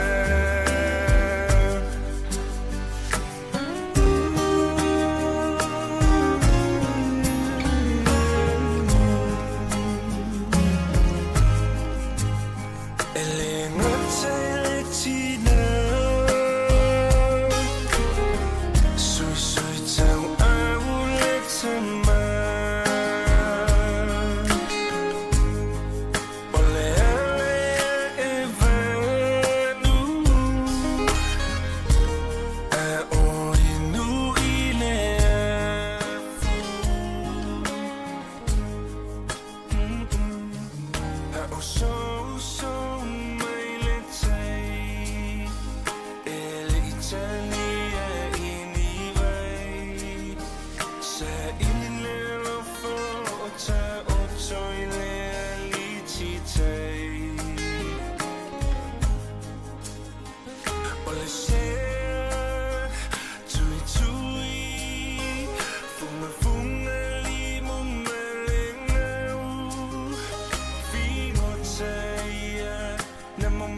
Na ua whaafonga le tātou tunu ia I le whātunga nā mai le Oski Band ia o Siona Pau Pau le neivanga le tātou tutua ina ua toe 20 minute o toe neno tāle lui tula 5 tāle tula 5 tau lunga le tutua mla unanga le siufonga le Mui Wellington I le neia so Farele ia lo tātou I pelunga le Paul Klame mo tupulanga talavou ia le tātou youth show I le neia so Farele ia na wata walunga atu le whaatantanoanga na ia male te mai ta ia nina fo ese ia o le sui le tātou manusina tai to sulima ia le tātou aua teine ia lea sa manu malo ia i lipo le Oceania ia lea sa whātou tei le vaiaso na vai atu nei ia le vi ingai whaafo i le lo tātou tua wha malo ia i le tamu whainga foi ia anei foi alo le tātou tunu ia i le tamu whainga foi i le tālonga ia o le laka pi ia mo tamaitai ia lea sa mai moe le tōtelo le tātou tunu lea sa malolo i le aua fiti ia i le tātou aua le manu sina ia se taimi ora te whātasa mai le tōwhine ia ana ia whauaru tātou polo kalame ia si e pā ia foi ia lona si u ia mafuta mai pēnunga le tautua mna unanga ia le si u fonga lo mui wani tōne polo kalame mo tupulanga talvou i le nei taimi o le au uli o le ua toes fuma liva minuti o le tāle o le tula e liva.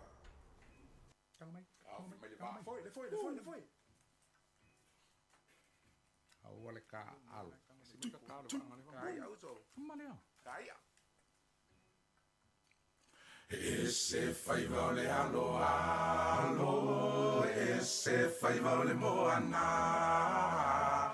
A fai e tapena e tuli atu, tau taimarana o fai le muriva alo e alo e alo e alo e. Le tuli atu e faiva tamatane alo e alo e.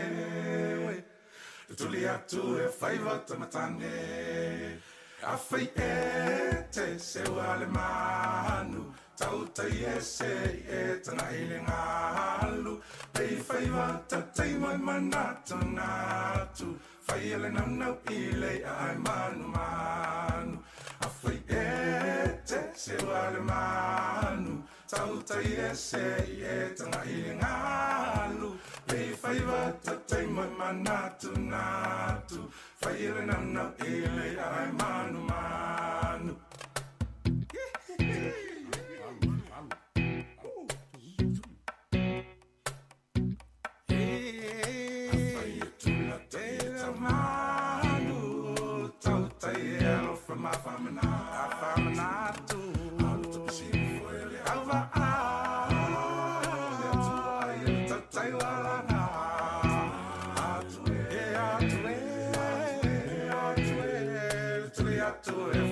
Tamatane, awe atwe, atwe,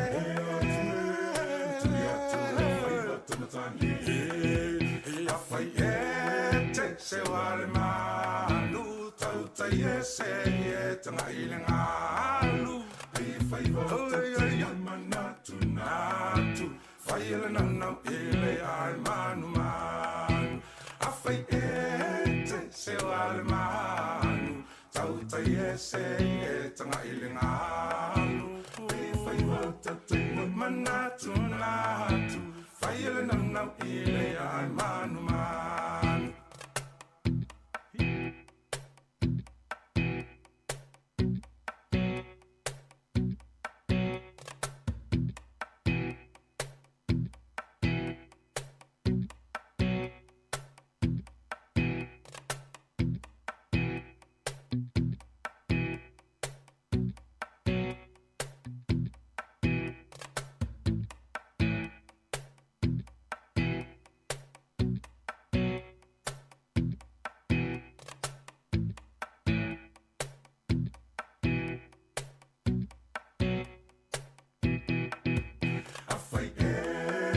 Se wale manu, tau tai e se e tanga i le ngalu Pei whai wata tai mai manatu natu Whai ele nanau i le ai manu manu A whai e te se wale manu, tau tai e se e tanga i le ngalu Pei whai wata tai mai manatu natu Whai ele nanau i le ai manu manu Whai wata te mai manatu natu Whai ele nanau i le ai manu manu Pei whai wata te mai manatu natu Whai ele nanau i le ai manu manu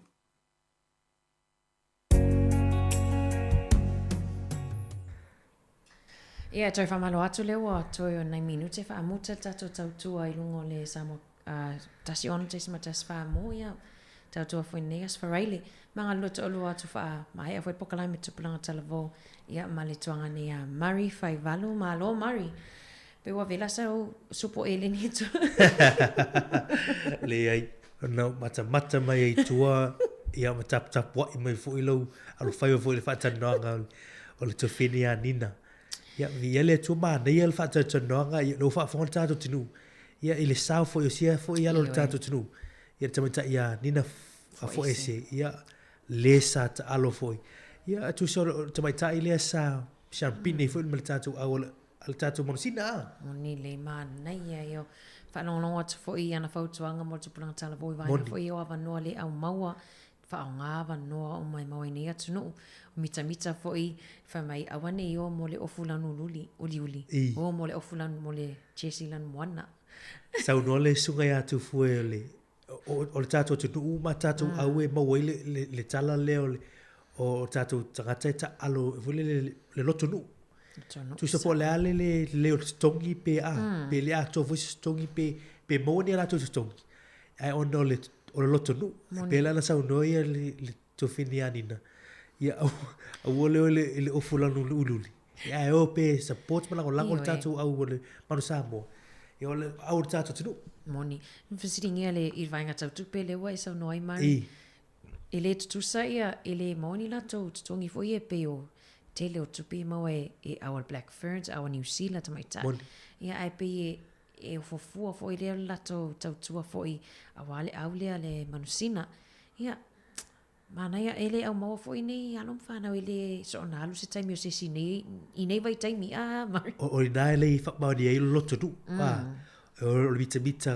o la to Samoa e o fo I o lo la to ba tua e ta o la inga o le Kalesia pe o le la lo tinga fo la bo alom fa no ta tu fa ga fo no ia o fe ta lo o ta ma ti le Samoa io mana ia lena paule le tala nina fa mai wa tau mola na fa Samoa ia le fa o te pore le apia al Samoa Capital Radio le la ga mai ia o le vainga foi le o le taimi o challenges ia po lu itau o lana fa na o tolu na yo nalo ia e le lo po ai a vela na fa mo e tamaiti o dai te lo foi se ti lai fi na balos o lai fai foi ia se fi au foi le bola na fa na e va ai tu la na fa na if our mom could do this play rugby follow her dreams do her goals at the meantime also looking after them as kids a fai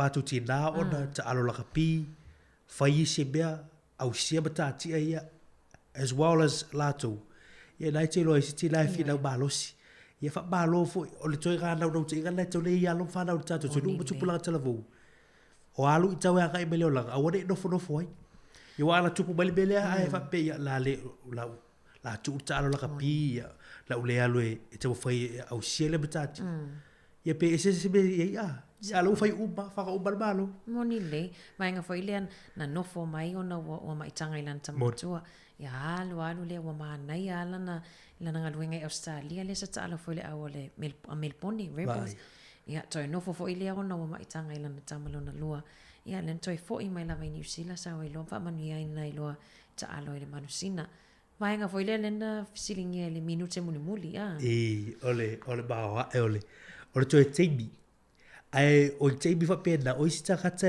o le tulo fa pena e FBA e popole e fefe ia ba la ia wa ila la tala da faile captain fa balosi we can do it ko mai ko e bar tu wala wa batala fia la fiti wo balo balo to bala tu o bar tebi ia bar tu la ila tu TV ar tebi la falile ye ele u bar ta lo la ira I se ko to tops fu se ko de ale ia lela ki polo lea ia se takata le tatu fesile la utin ia balo I tatu o sabo fa to to fo ile li pule ole shedia we fa mai le na ngata le lua fe male ono mo leva o va mar se fruta usanga ia le fa to ia li ai o le siantalan matal noi tua mari fa mai mantua o le suenga tai o teine e fia ta aron mamsina ia ai fa mai wa talu na malo le na malo ni o matoi to atele ia alo tamaitai o mafaiona o fiata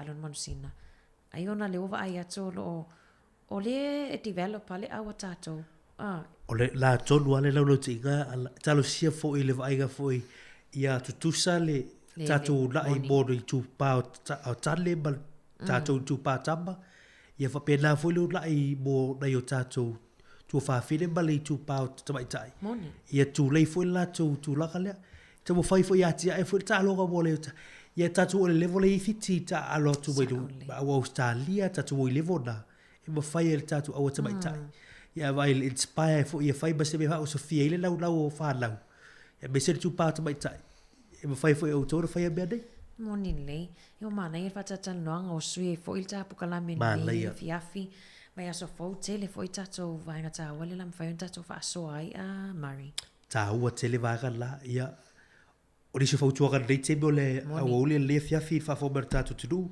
ia diso a o ka ia wa ta pede vers fo ia la bisi diso a o ka diso fa la ba vasenga tu fili ana ono lo fa solo pe diso solo te e ba va pena le wata lia ele e fai a oga tulaga lua a o fai a oga le kolisi bal vaga le ilo la tule tani ina le le wate ina fo ia le vaga le bel balo tongi la tamai fa no no ia Maria wala la toe telefone nei matu e ia vetu tu na ia taimi ono alum fa na we fai mana no fo le fali le si vai ngata wa Mari mana fo na matu tala fo fa manatu ia ona le wata toanga tu fa ngon vai aso le apa inua le tatal no mai ia o le energy drink le o le prime Malaya. Upuna le tu si apa inu le telen fa tawis fale o loa e le tala fea ngai i le inu o tamaiti. Se furu fitu tala ta o le apa inu lea i si fale o loa. Ai le fa mai e va vele tata o le fatu a fia le maanava o fautuanga ia ma le fa manatu nei tata o maatua. Ma le fautuanga lea fa fau bar tata o tunu tu ila tu tata logo bo se fau fa fau bar tata o tunu.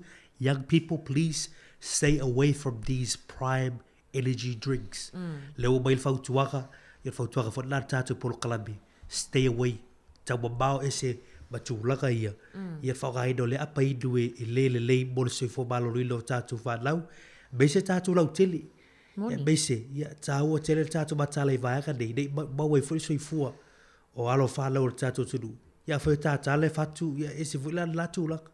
Lo vivo se vai o se ia se fanuidu pe se apaidu morning ia te mo fai fa au so foi lele ia ese foi stula ka hyper ta ka ta ile fa malo silitino pa wa pele tele na inu tamata alum tene ta alo ia ai o tato por kalamena ne fia fa malo ia to fidi wa foi lele malo foi tapo ai Mari wa mana ia fatan doanga masteni le mana ia to tapo ile sa wa pe o tapo inga ne fai le sidia le o to material to foi matasi pe mana ia ne as farile ioi ba le lo paka ia bale to filia dinda ia ba le fa fo bel tato tu ta fo le pokala ia si fa lo ko tato pula telvo si fa so fia la to ia tau fai ga foi fa bo dia gale sa ile dei fo itama tato tu ia le sa fa manu ia ile tula ko ta lo ga bal sina ile shandia le o shan bi dei sa bo morning le ia to yo no minute fa motel ta